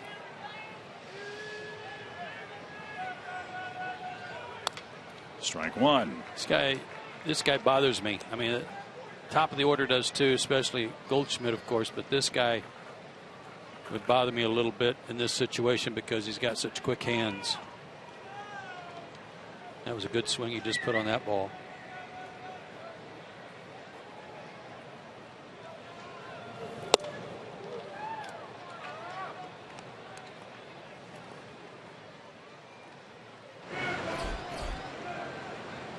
With Miller's pitch count climbing, action's begun in the Braves' pen.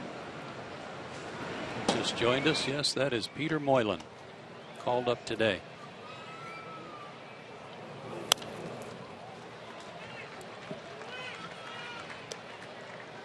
Shelby's been able to get the ball in the hands of some of these Arizona hitters the last inning or so. He's had good life on his fastball, Chip, and he's not afraid to pitch inside. And that ball is riding in on him.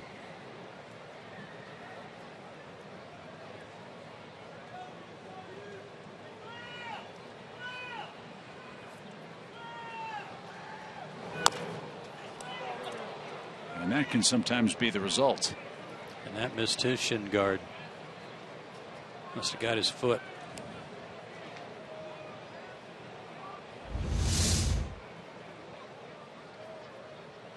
Oh, knee. It was up high. Just below it.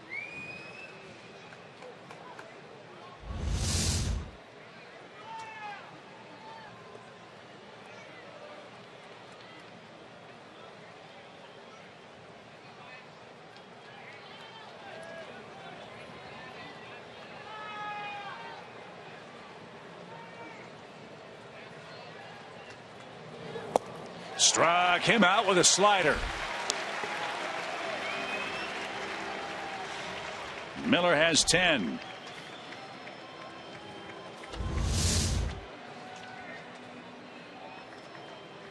Backdoor slider. Had him out front. Tried to pull it. No chance.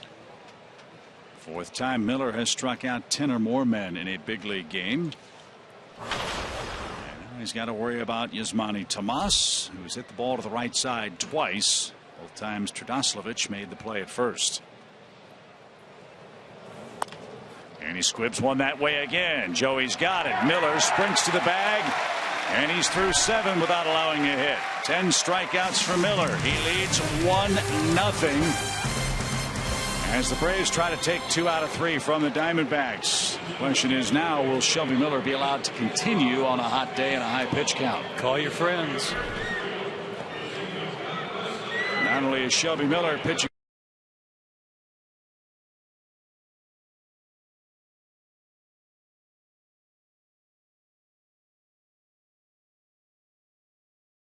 bless America as we wrap up the homestand with the Arizona Diamondbacks at home today.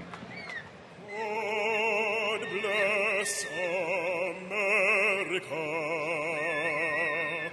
land that I love. Stand beside her and guide her through the night with a light from above, from the mountains to the prairies, to the oceans, white with foam. God bless America, my home, sweet home. God bless America, my home, sweet home.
Atlanta Braves baseball is presented by Hyundai.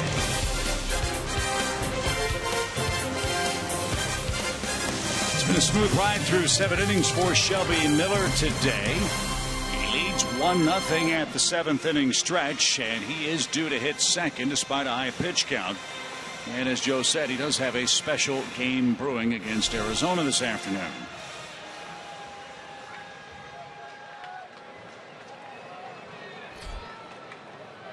Andrelton Simmons doubled in the 5th inning. He's 1 for 2.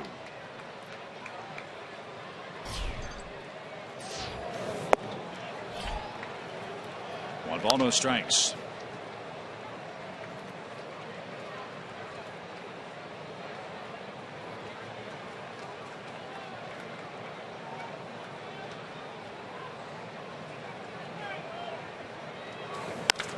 Ripped toward left, but Peralta didn't have to move. I mean, it was hit right at him. That was such a good swing.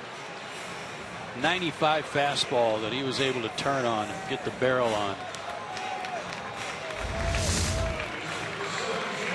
Inner third, too. Boy, did he get the barrel through there. Great swing. Nothing to show for it.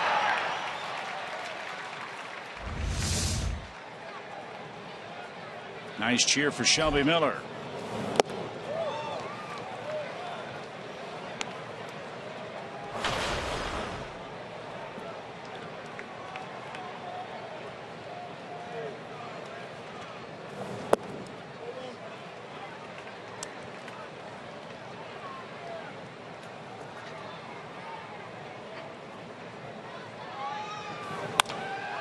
To the right side, a Sunday hop for Hill, and there's out number 2. All right, we've had a while to think about our trivia question. Let's get back to it. Paul Goldschmidt leads the league in hitting.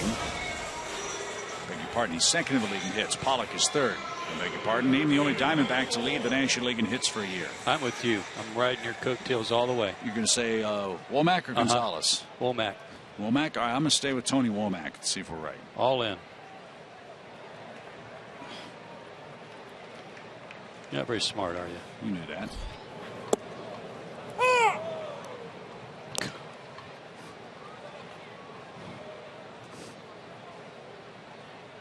You're so sure of yourself. I just piled on. Just listen to your confidence. Oh, you're piling on, that's for sure.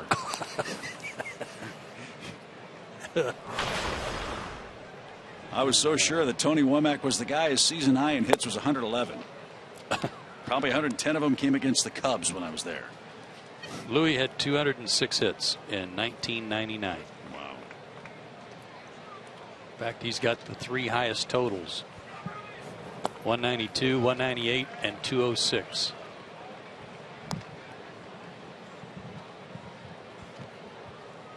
Louis Gonzalez is one of my favorite players to watch play. Great swing, power, and of course had a huge hit for the Diamondbacks. They had the game-winning hit in the World Series. One of the prettiest bloops in history. Yep. Luis Gonzalez still in the Arizona organization. I think he does a little radio and TV work. Some community outreach. As Bourne walks with 2 outs. See if he's turned loose with Cameron Maben up there. The Braves would love an insurance run leading 1-0. That's nice. Extend the inning a little bit. Give Shelby a little more time for a breather. Mike Harkey's going to come out and talk to De La Rosa. I'm guessing it's raining in New York. The Mets have been batting for about 2 hours. Have they? Yeah. It's 1-1 in the 6th inning. Milwaukee 2-0 over the Phillies in the 5th. Cardinals 3-1 over Miami in the 5th. Washington and the Giants later on. Washington has to find a way to beat Madison Bumgarner today. I wonder if Bryce Harper will play. He fouled the ball off his foot last night. Yeah, they're delayed in New York. Are they? Okay. The Giants have teed off against the Nationals in that series. They've scored 14 runs in 11 2/3 innings against Steven Strasburg, Max Scherzer, and Gio Gonzalez. Harper is in the lineup. Is he? All right.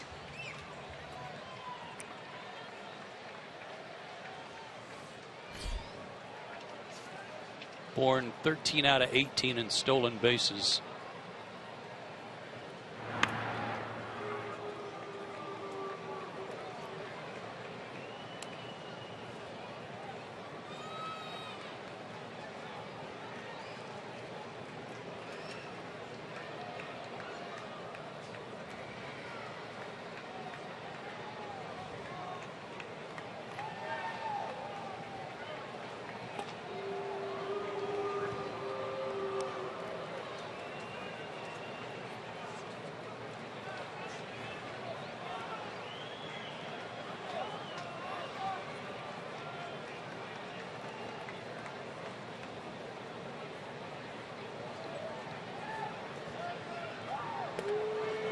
Next series for the Eastern leaders. Washington gets to go to Colorado. That should help their offense, but you know how tough that is on anybody's pitching staff. The Mets play Baltimore, and it's at Oriole Park at Camden Yards. Baltimore's put a 15 spot on Oakland today.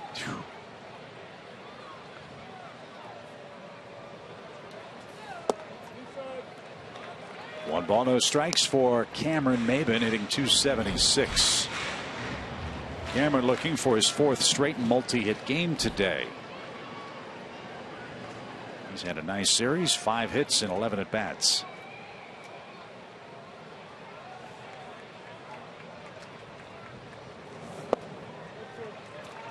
Two balls, no strikes.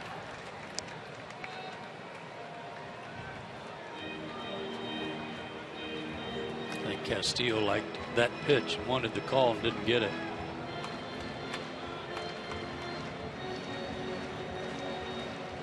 I don't know what the average number of pitches an umpire quote unquote misses according to the pitch tracking data, but it seems like Seagal today has had a higher number than we've seen. 2-0 count. That one on the mark. 2 balls and a strike. And again, I'm not knocking him. It's a very difficult job, but both teams and both starters in particular have done a lot of complaining.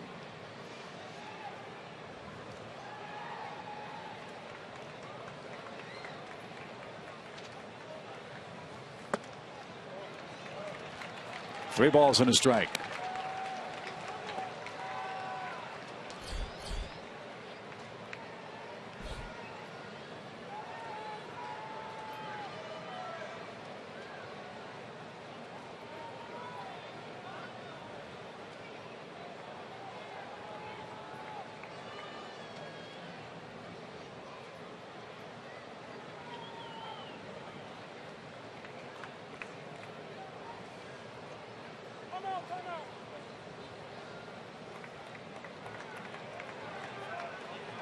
Might as well wait till 3 and 2 to run if you're Michael Bourne.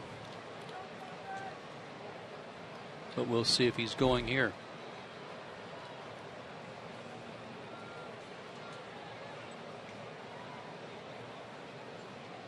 He's not. And Maybin pops it up. Hill drifts out, shielding his eyes. And he makes the two-handed catch. And we are headed to inning number 8. 8-9-1 up for Arizona.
Rolling, but how about this play? The Toyota key play of the game. Saved a hit off the bat of Inciarte. That would have been the first hit of the game. So far, no hits in the game for the Diamondbacks as we go to the top of the 8th, and he'll face the bottom part of the order. There's usually a play or two like that in a game of this magnitude, and Miller has helped himself with that backhanded stab. 8th inning, 10 strikeouts for Miller. Ahmed will lead things off. And right off his thumbs and out of play. Strike one.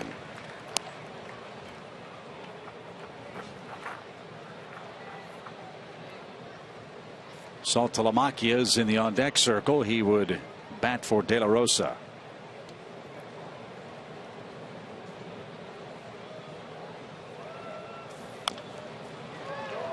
And like I said before, for Nick Ahmed, 0-2 every time you go up there.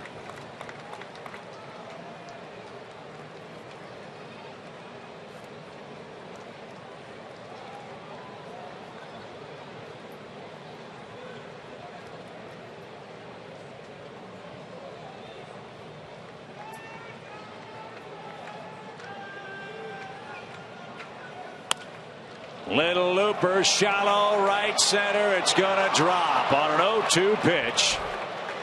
Nick Ahmed breaks up the no-hit bid, leading off the 8th inning.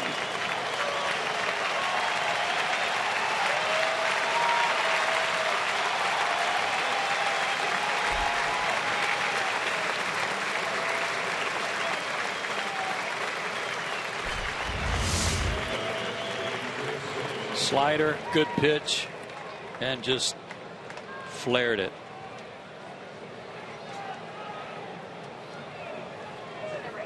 Dang. So that bit of drama is by the board. Now you've got to win the game. And Saltalamacchia will pinch hit for De La Rosa, who went 7 innings and allowed 1 run.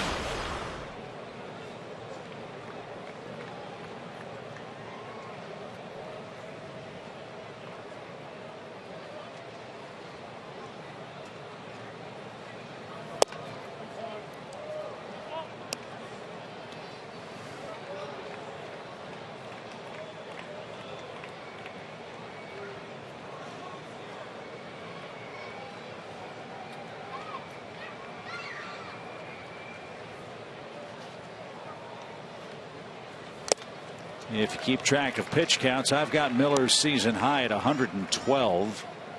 That was back on April the 30th. He only threw 94 in that 2-hit shutout at Miami, his last win.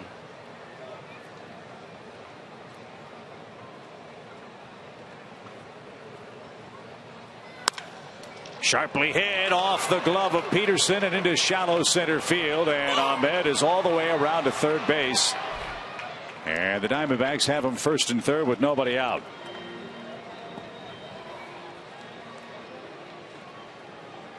So back-to-back hits begins Shelby Miller's 8th inning, and it will also end his day.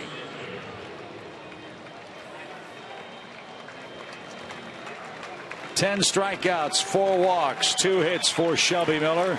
And Freddie Gonzalez with a big pat on the back and a standing ovation, well deserved.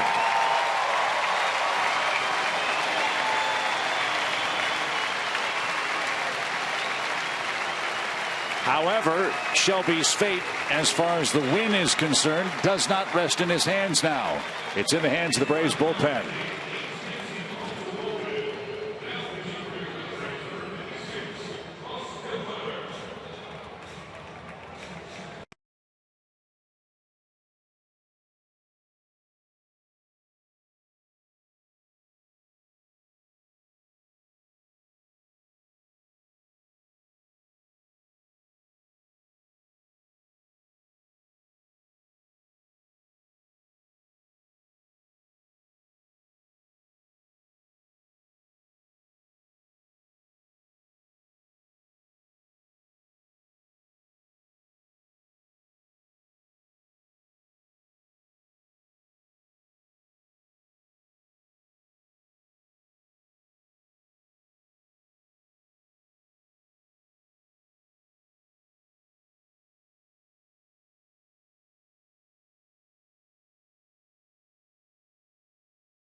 Delta Airlines and your local Ford dealer. Shelby Miller took a no-hit bid into the 8th inning, put on an 0-2 count. Nick Ahmed with a bloop single. Jared Saltalamacchia with a bullet off the glove of Jace Peterson and into center field. Has runners first and third with nobody out in a 1-0 ball game. And now Shelby Miller hopes Ross Detweiler can get a strikeout and then maybe a double play to preserve this very slim Atlanta lead. Ross has done a good job not only against left-handed hitters but inherited runners. He's inherited 11. Only 2 have scored. And left-handed hitters are just 3 for 19 against him.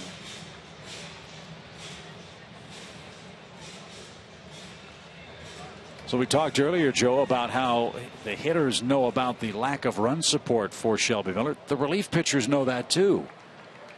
And this is a tough spot in the lineup for Detweiler, trying to keep Ahmed from scoring the tying run in the game. And in an effort to do that, one of the keys today, the Ford keys, was big inning. You got to try and avoid a big inning at any cost, even if it costs you the tying run.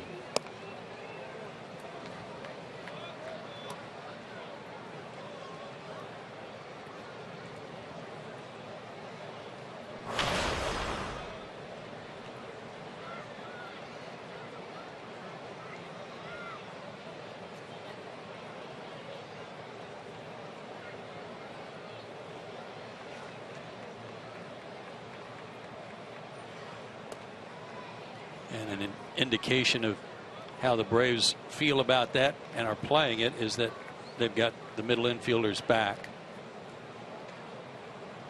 for a chance to turn a double play at second base and concede a run. A bunt try is fouled back by Inciarte. 1 ball, 1 strike. As fans, it's hard not to get caught up in the emotion of trying to get Shelby Miller the win, but ultimately the bigger goal is the team win. And Shelby would be the first guy that would tell you that.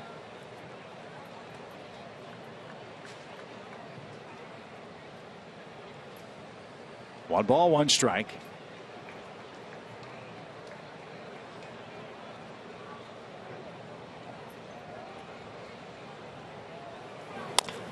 High hopper. Peterson retreats, flips to Simmons. 1. That's the only play Atlanta has, and the tying run is in on a bouncing ball up the middle by Inciarte. His 30th RBI, and Shelby Miller can't win it.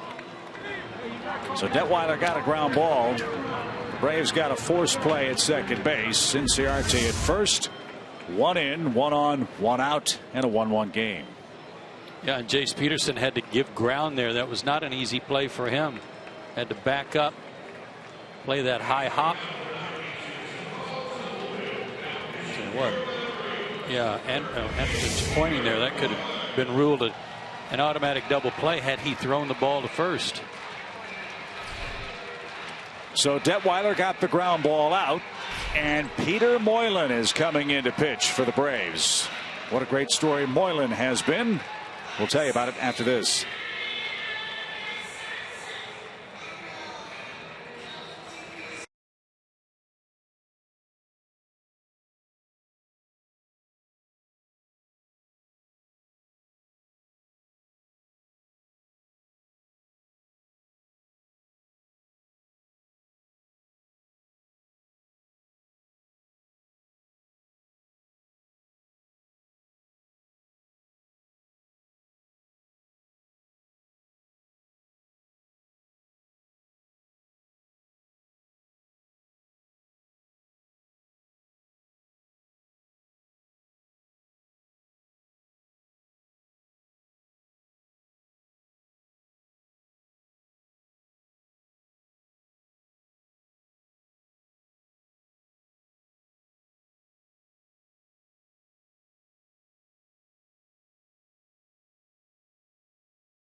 As the Braves go into the deep tracks of the PA music system, a breakout TNT for Peter Moylan, who's pitching as a Brave for the first time since October 1st, 2012. Welcome back, Peter. Good numbers at Gwinnett. Started the year as a more or less a player coach, trying to help some of the young pitchers down in the lower minors, while he kind of rehabbed his arm to see if he could still pitch, and look what's happened. Aaron Hill will greet him with a man aboard and one out in the 8th. A couple of months ago, Peter was pitching so well that John Hart said the coach part is no longer a part of Peter's contract. He's a player. He's a prospect. And here he is again, aged 36. He proved he's healthy. And as Joe said, another veteran arm for a very young Braves bullpen. And he moved Hill off the plate. 1 ball, no strikes. Moylan's story, an amazing one. He pitched in semi-pro ball in Australia. Was with the Twins organization, I believe. Hurt his arm, went back home, started messing around with a sidearm delivery, gained 5-6 miles an hour on his fastball, was throwing in the mid-90s. Was part of Australia's World Baseball Classic team, which played in Orlando. Brave spring training home, as you know. Brave scouts saw him pitch and signed him. Peter was a pharmaceuticals rep, as Paul Bird told you earlier, from Lismurdy, Western Australia. And a very valuable part of the Braves staff for several years.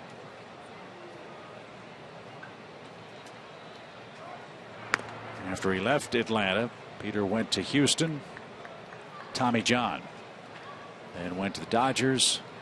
Got hurt again. 2 Tommy John surgeries for Moylan, and the arms come back. At one point, I think Peter had mentioned he lost 30 pounds. Looks to be in terrific shape. Yeah, he does.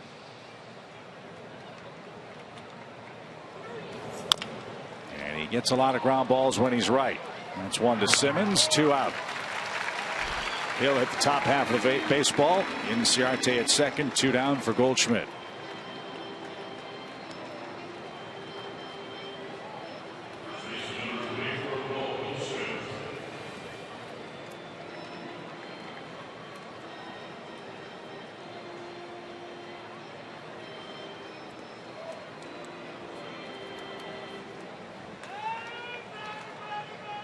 Two down, go ahead run at second base, ground ball.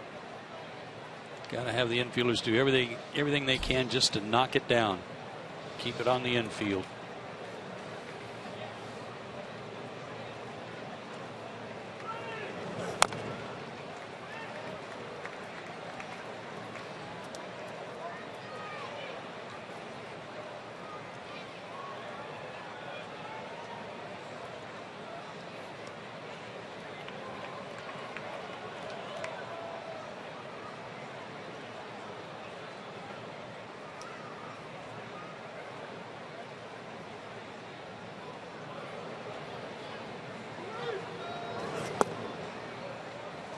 Inciarte had a walking lead, then a bouncing lead, and didn't go to third, but he had third base stolen if he wanted it.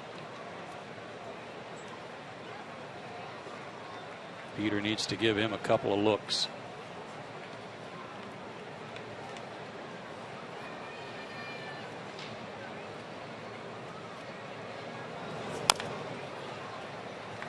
Fouled at third, 1 ball, 2 strikes.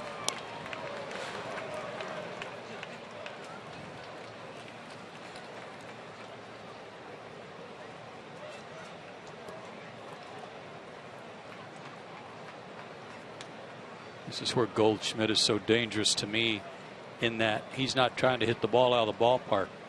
High average guy, uses the whole field and trying to put it in play.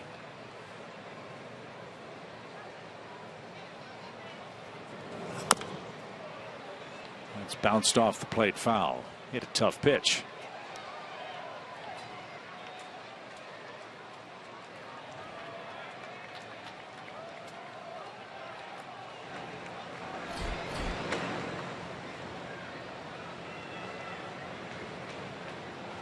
If Goldschmidt reaches, you might see Marksberry for Peralta, who's waiting on deck. Moylan, the third pitcher of the inning.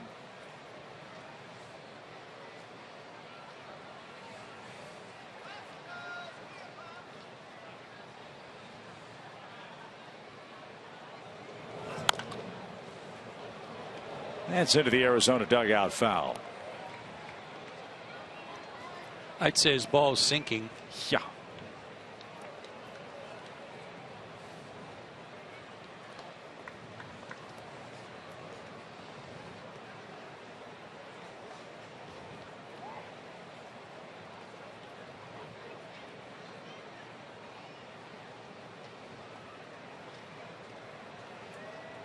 Try it again.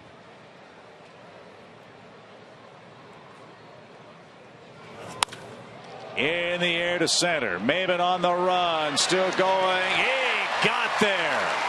Woo. That ball looked like it was about to pop out of his glove, but Maben hauled it in. And that preserves a 1-1 tie as we head to the bottom of the 8th inning. Goldschmidt smoked it. Maben caught it with a snow cone.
And Adonis Garcia. Fans, secure your seats for opening day in 2016 exclusively through the 2016 opening day 4-game plan.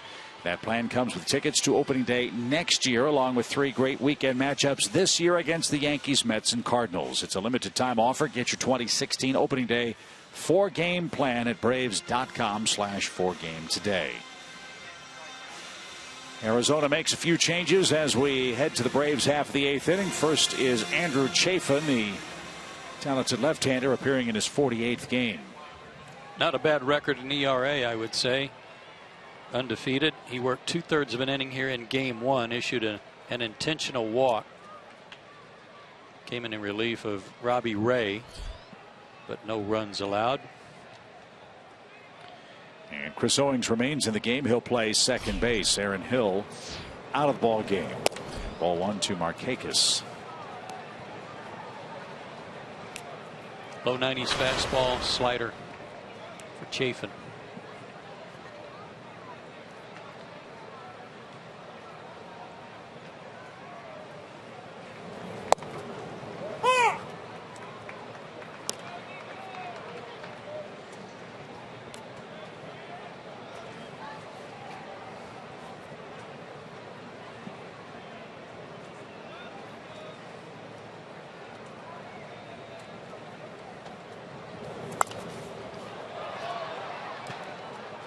That's fouled away. A ball and 2 strikes.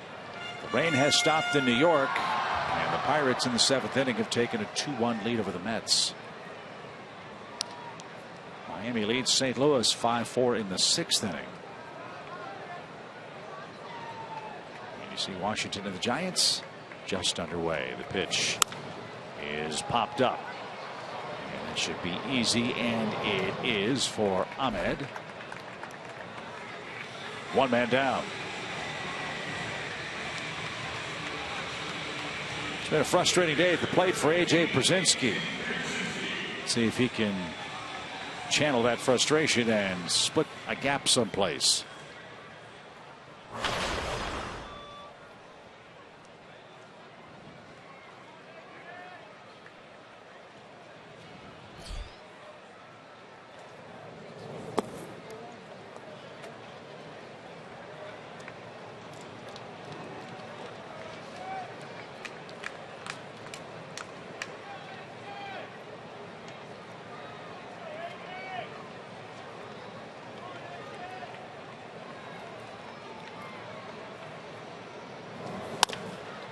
Another chance at short.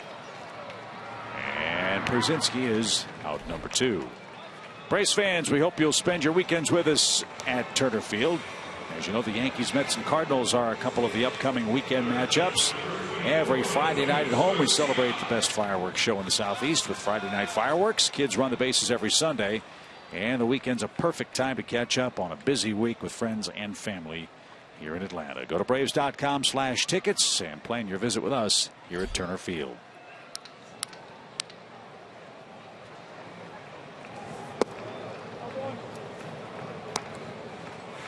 Well, Adonis had the flair for the dramatic a time or two this year. I was just thinking the same thing, and he's a good fastball hitter. If this guy makes a mistake, especially with a high fastball, Adonis loves him up.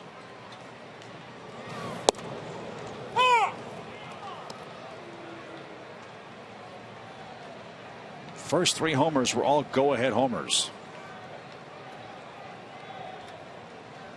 7th inning and later, he's been at his best.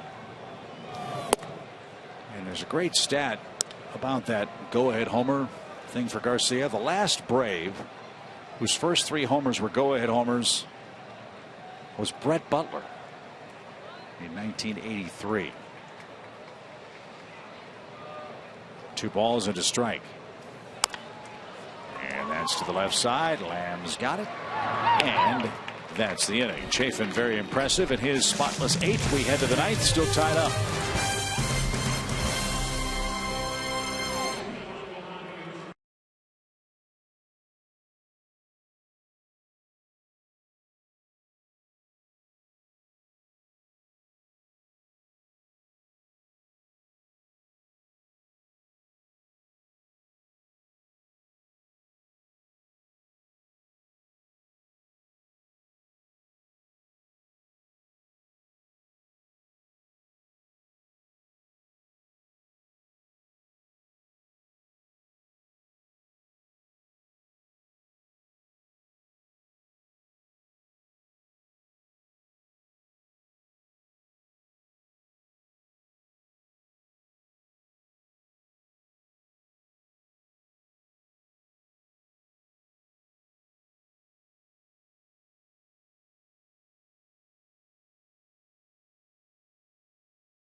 Up for us tonight on the tarmac. Maybe some fish tacos because we're headed out to San Diego, California, and the ballpark which dare not speak its name. Braves and Padres. Then it's On to Chicago at the corner of Clark and Addison. A 4-game weekend set with the Cubs at Wrigley Field. And boy, that place is going to be rocking. The Cubs have won 9 in a row entering today's play. Tough trip. Braves in San Diego will see Colin Ray tomorrow night. Big game James Shields, who's 8-5, will pitch against former Padre Matt Whistler. That'll be a nice return for Matt to the Padres. And then Julio Teheran in a day game on Wednesday against Tyson Ross, who's always tough on the Braves. Shelby Miller's next start will come at Wrigley Field. So in a tie game, 9th inning, Arodys Vizcaino will face Peralta, Castillo, and Lamb. Yeah, 0.57 ERA. Pretty sharp. 1 run in 15 2/3 innings. Arodys, the 4th Braves pitcher. Nice debut, or return, I should say, for Peter Moylan. You bet. 2/3 of an inning scoreless.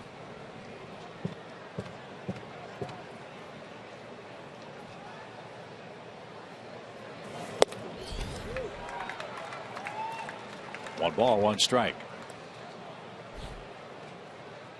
I'm really pleasantly surprised at Vizcaino's command. That was the big question mark for him. Could he throw enough strikes to make use of that 98-mile-an-hour fastball? And that one's lined into center at 96 miles an hour by Peralta. So he's on base for 10 consecutive games. 17 hits in that stretch. And he's the go-ahead run. Yeah, arguably the hottest hitter in the game over his last 2+ weeks.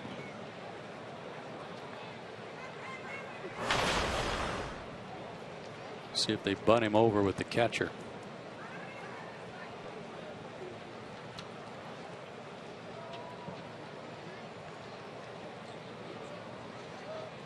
Castillo does not have a bunt this year. And he did not tip his hand if he is bunting.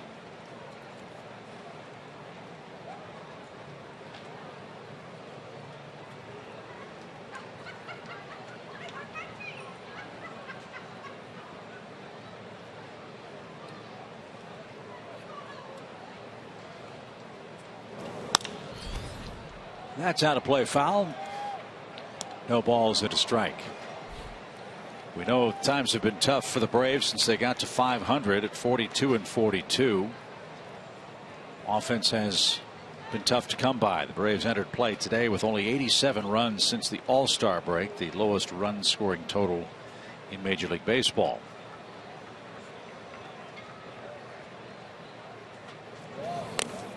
That's fouled back. They're hoping that Michael Bourne will help spark it. Nick Swisher, at least until Freddie Freeman comes back, which could be out in San Diego.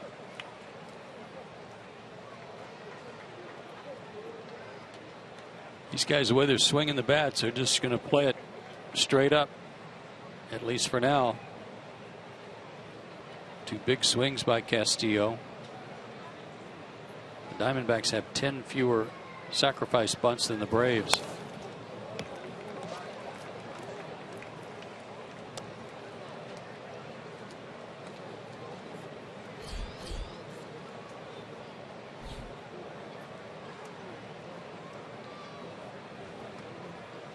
Chip Hale, first year as the Diamondbacks manager, was in the organization 11 years. Was a manager for 6 years in their system. Was a third base infield coach for 3 years.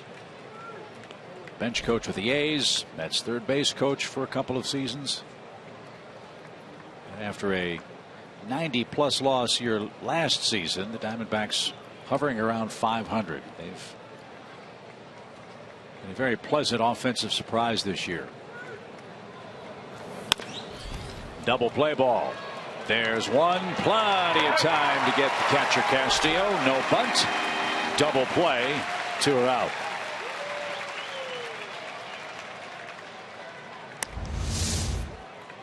First double play for the Braves in the game.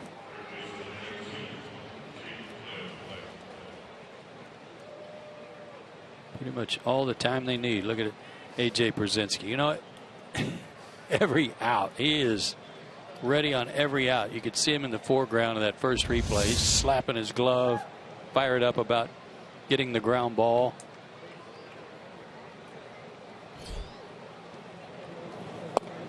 Ball one to Lamb.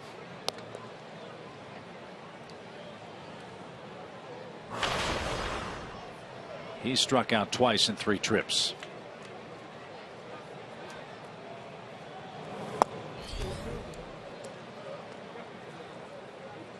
I often get a kick out of the scoreboard biography pictures of the opposing players. You look at Lamb's shot, he looks, as he does in that center field camera angle, like he's in 6th grade. Very youthful looking face. He doesn't swing it like he's in the 6th grade. No.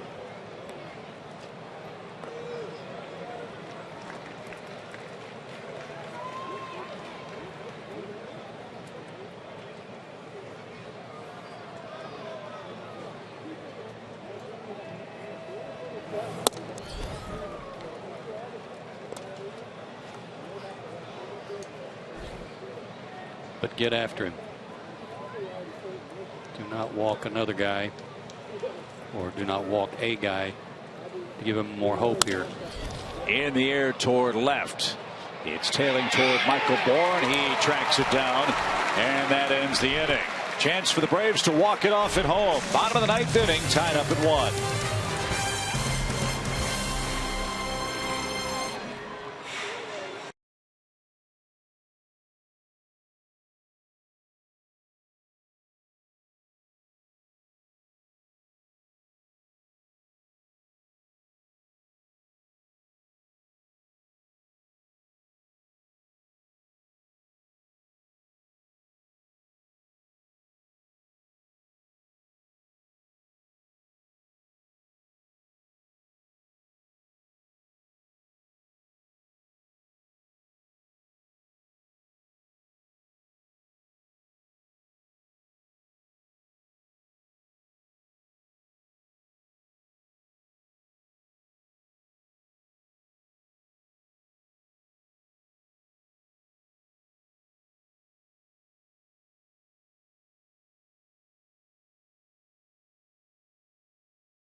Win Williams and your local Toyota dealers. Let's go places.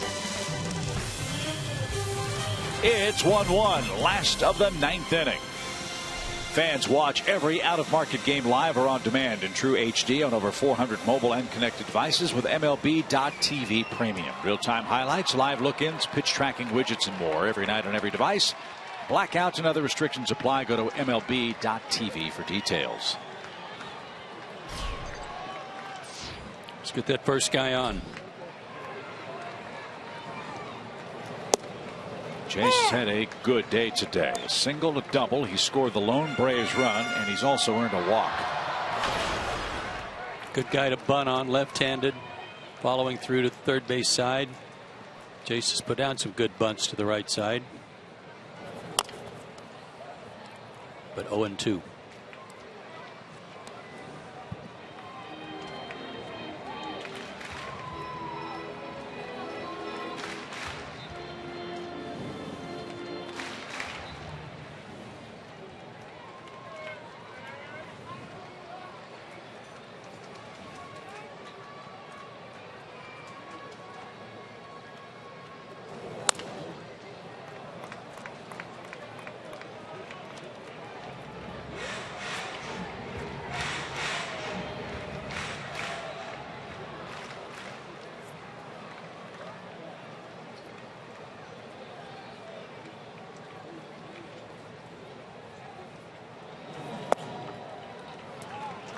That's outside, a ball and 2 strikes. Chafin's right over the top, but he is throwing hard. Just off the plate there with 94.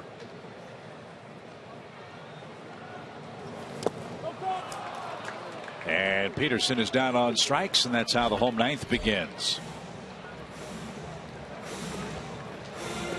4 up, 4 down for Chafin. And Joey Terdoslavich is 1 for 3 today. 16th start for Shelby Miller without a victory, but he was brilliant. Took a no-hitter into the 8th inning. Arizona tied it in that frame. Atlanta led 1-0 on a ground ball off the bat of Michael Bourne. He brought home Jace Peterson on an error. Braves have left 7 on base. Arizona has stranded 5 so far today.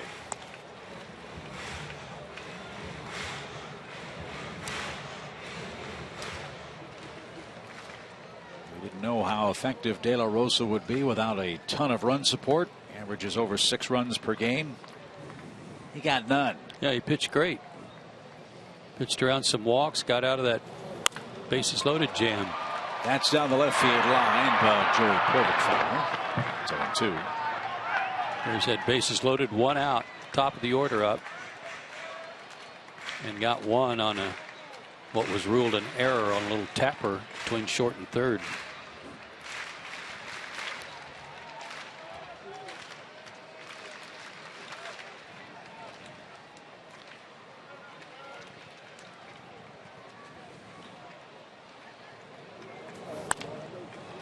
Back to the mound. And on an 0-2 pitch, Terdoslavich hits a comebacker. And now it's Andrelton Simmons' turn.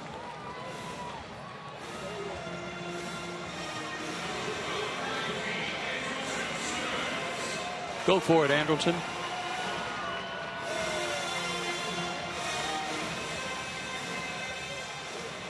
Gets up to that low 90s fastball.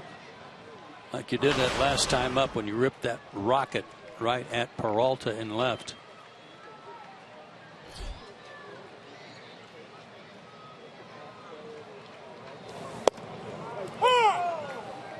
It's all right. That's a tough pitch to hit out.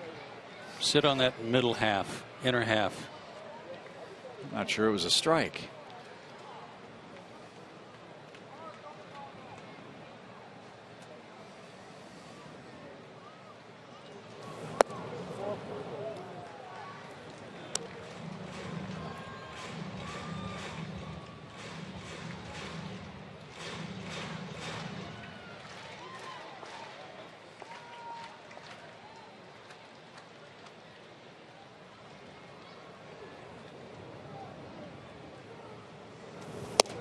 Oh boy.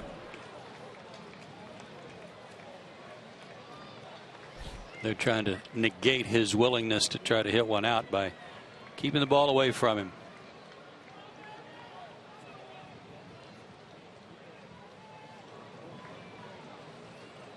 Castillo wants it in the dirt, wants that breaking ball down. That's right where Chafin put it. 2 balls, 2 strikes. Andrelton Simmons' last homer. Remember when it was? May 11th. It was off Mike Leake. 2-2 pitch. And right back where it came from. So Simmons keeps the 9th inning alive with a 2-out hit, and Johnny Gomes is going to step in and pinch hit.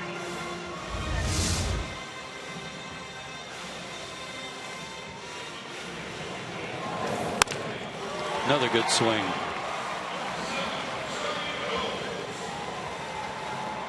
Good series for Andrelton.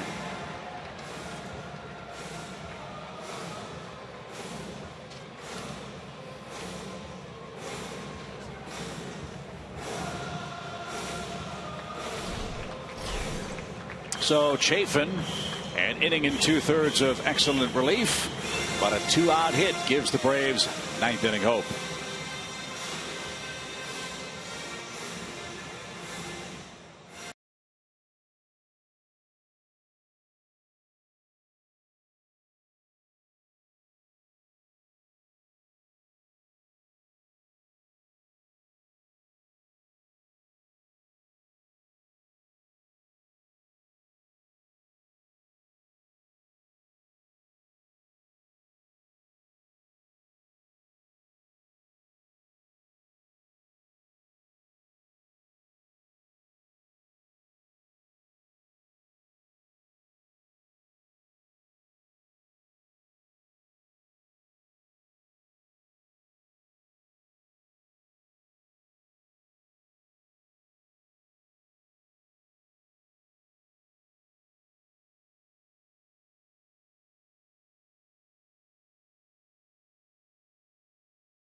may not be reproduced or retransmitted in any form. The accounts and descriptions of this game may not be disseminated without the express written consent of the Atlanta Braves.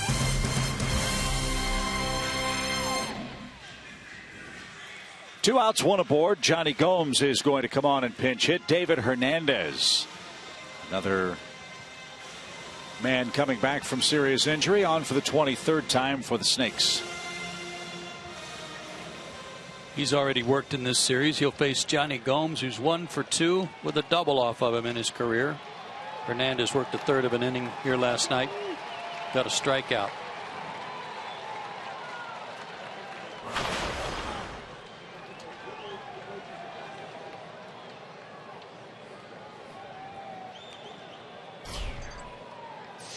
Also gave up that home run to Nick Swisher.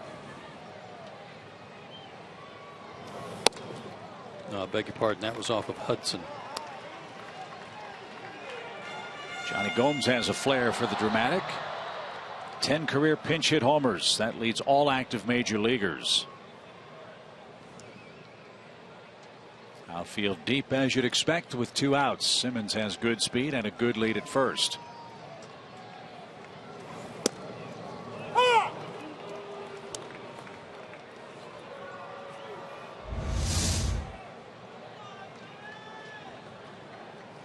Good pitch. Mid-90s slider, occasional change.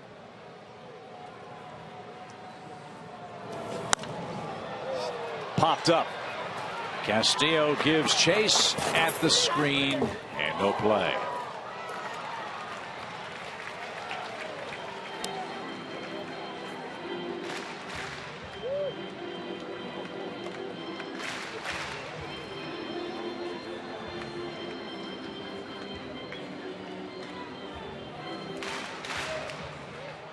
Johnny wants to take a chance here with 2 strikes and look for a breaking ball. It's a great time to do it.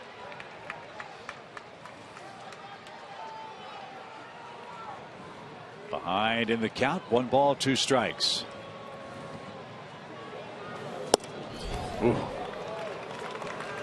And he might have been looking for the breaking ball because that fastball was very close. One of those normally too close to take, but just low.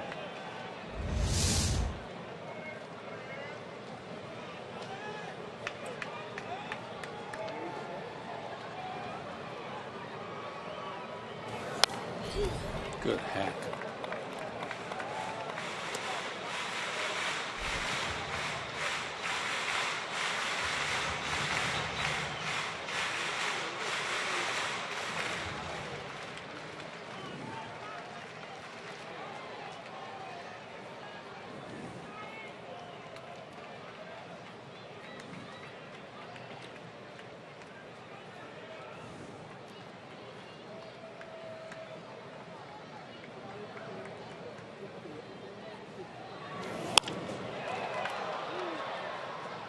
Gomes the good battle here in the 9th. Yeah, be careful if you go in there.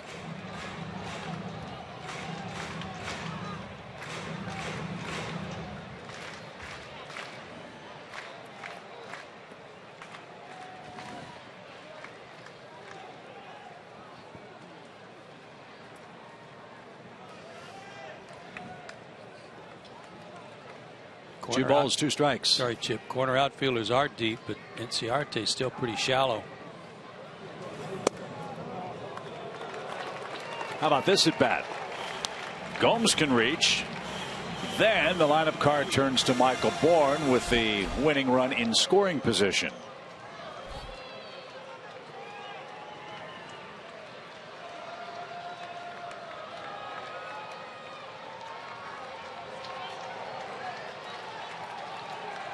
Now Simmons can get a head start. Full count pitch. There he goes. Oh, a flinch. No call. Gomes walked. Oh, the right shoulder. The home plate umpire, Chris Segal, started to go up. He called it a ball, and the Braves are still alive. Castillo headed to the dugout. Sherwin-Williams painting the corners. It did. No call.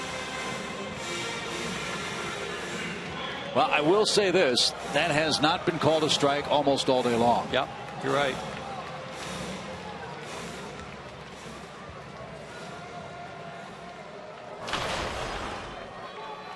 So now Michael Bourne. Braves are 0 for 6 with runners in scoring position today.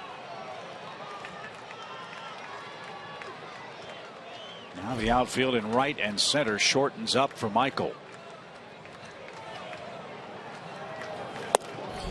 And he's a called strike.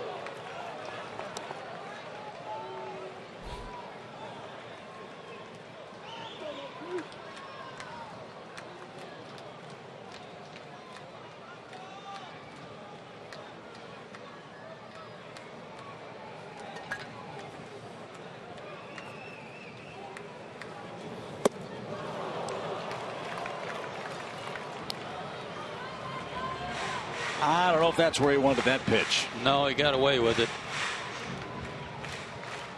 But it was enough off speed that Michael couldn't stay back. Make the defense make a play. Castillo made one. 1 ball, 2 strikes.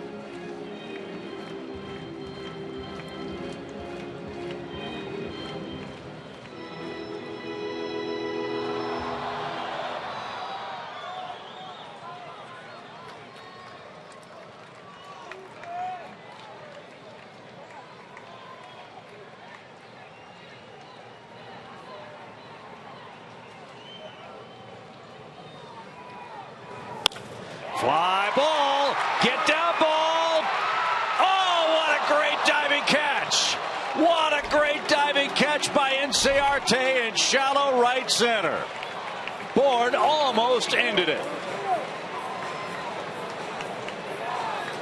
Mercy. We were willing it to drop, but it did into the glove of the Arizona center fielder. And that forces extra innings, and the bad luck for Michael Bourne continues in Atlanta today.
Beef jerky.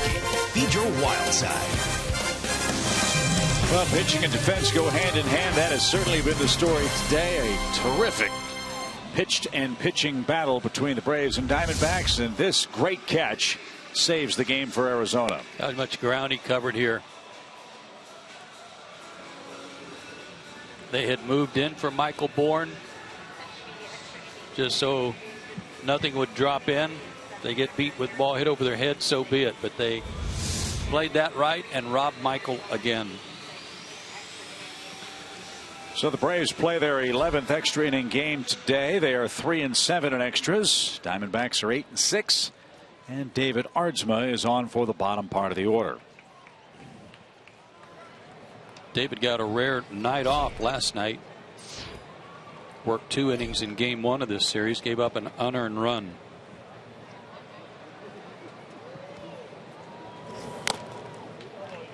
foul ball off the bat of Yasmani Tomas, the Diamondbacks right fielder. Tomas today is 0 for 3. He's hit the ball to the first baseman all 3 times. And all of those were off Shelby, who pitched another great game, a 2-hitter over 7+ innings.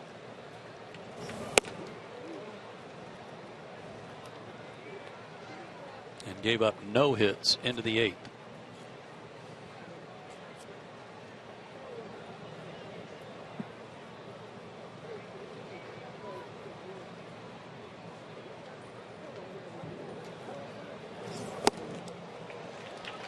Big swing and a miss by Tomas.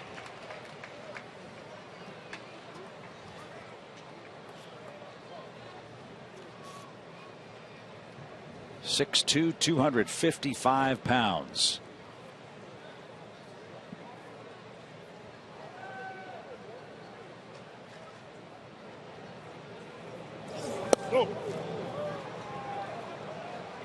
Baseball America's Best Tools survey for the Arizona organization said he's their best power hitter.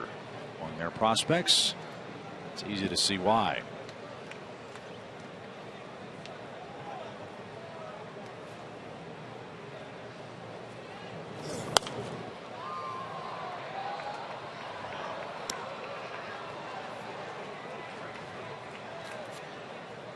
Tomas is active on Twitter. His Twitter handle is El Tanque Tomas. I think that means what I think it does, yeah. Right? Pretty good. 2 balls, 2 strikes. And Ardsma got him to swing and miss at a 94-mile-an-hour fastball. 1 away.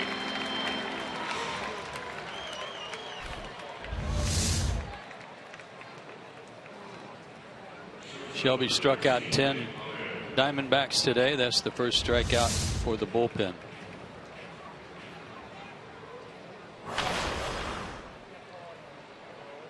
Nick Ahmed joins the ranks of Justin Bohr. Those men that broke up Shelby Miller no-hitters this year. Ahmed's blue pit on a 2-strike count. Got things started for the D-backs in the 8th. This ball's popped up left side beyond the dugout and out of play, strike 1.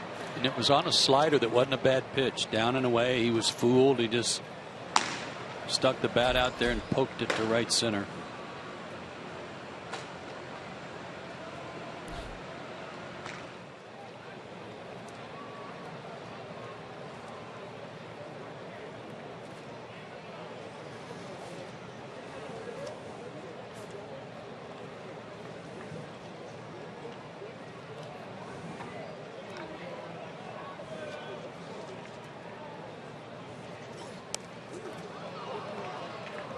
Oh, 2.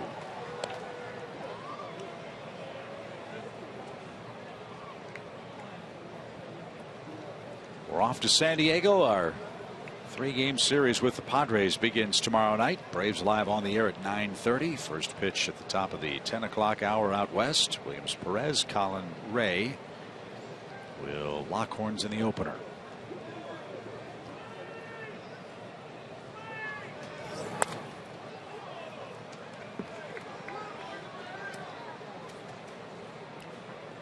All goes well with Freddie Freeman's rehab stint.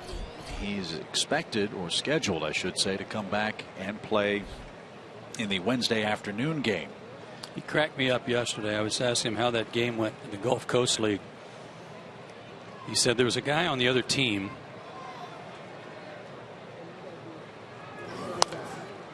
that threw 100 miles an hour. He said, so that at bat I just worked on tracking the ball. No chance, right? He just wanted to watch it. Casual fans might think, well, a big league hitter is going down. He's facing 18, 19-year-old kids to get some work in. That should be easy pickings for a big league hitter.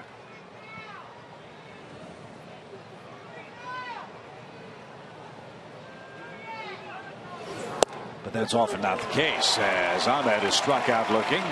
And now it's his turn to grumble at the home plate umpire. That pitch was in the lower portion of the strike zone. This time called a strike. Had a reason to complain. But as you get into extra innings, having already used Aaron Hill earlier in the game as a starter, Chris Owings is in the game. You got to be careful that you don't get thrown out. And here's the aforementioned Mr. Owings. And he takes the strike.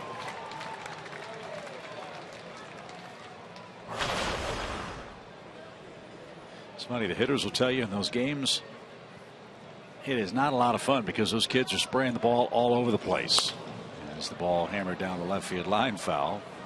And the pitchers will tell you it's no fun either because they're throwing strikes and those guys aren't used to that either. Yeah, you can't set them up because they're just up there to hack.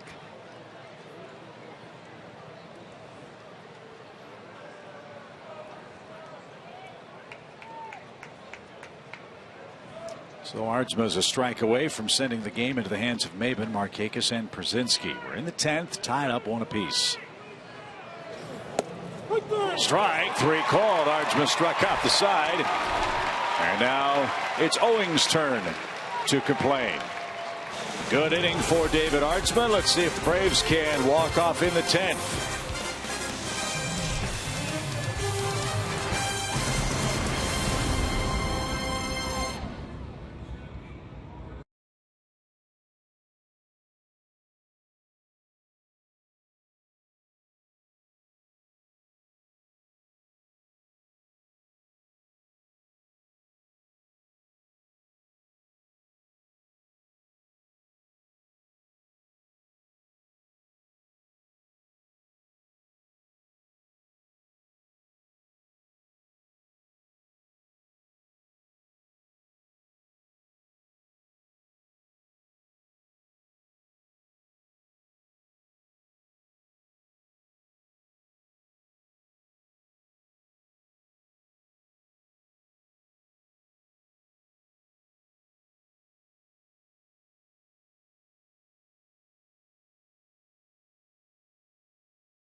Blayton joined Joe and me from Petco Park.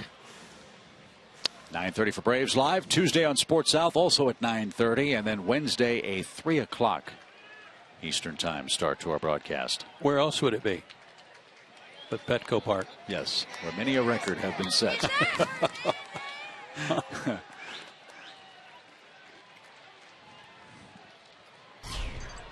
Three longest broadcast days of the year for this particular broadcaster as Cameron Maben goes to work and takes a strike. You'll be fine. Just say it over and over and over again. That's what worries me. Once I think was enough. 0-1 for Maben. Bases empty. Home 10th. 2, 3, and 4 for the Braves. And up and away. And even count. Toronto won today. They beat the Yankees. Avoided a sweep. That's a big win for the Jays. Well, that's going to be a great race in the AL East, and we'll see it up close and personal as well. We will host Toronto and the Yankees. In fact, we'll see the Yankees on our next homestand, the 28th, 29th, and 30th of August. Mariners bounced back today, but it's not over. Bottom of the ninth, 8-6 Seattle over Boston. Swing and a drive. That's deep left.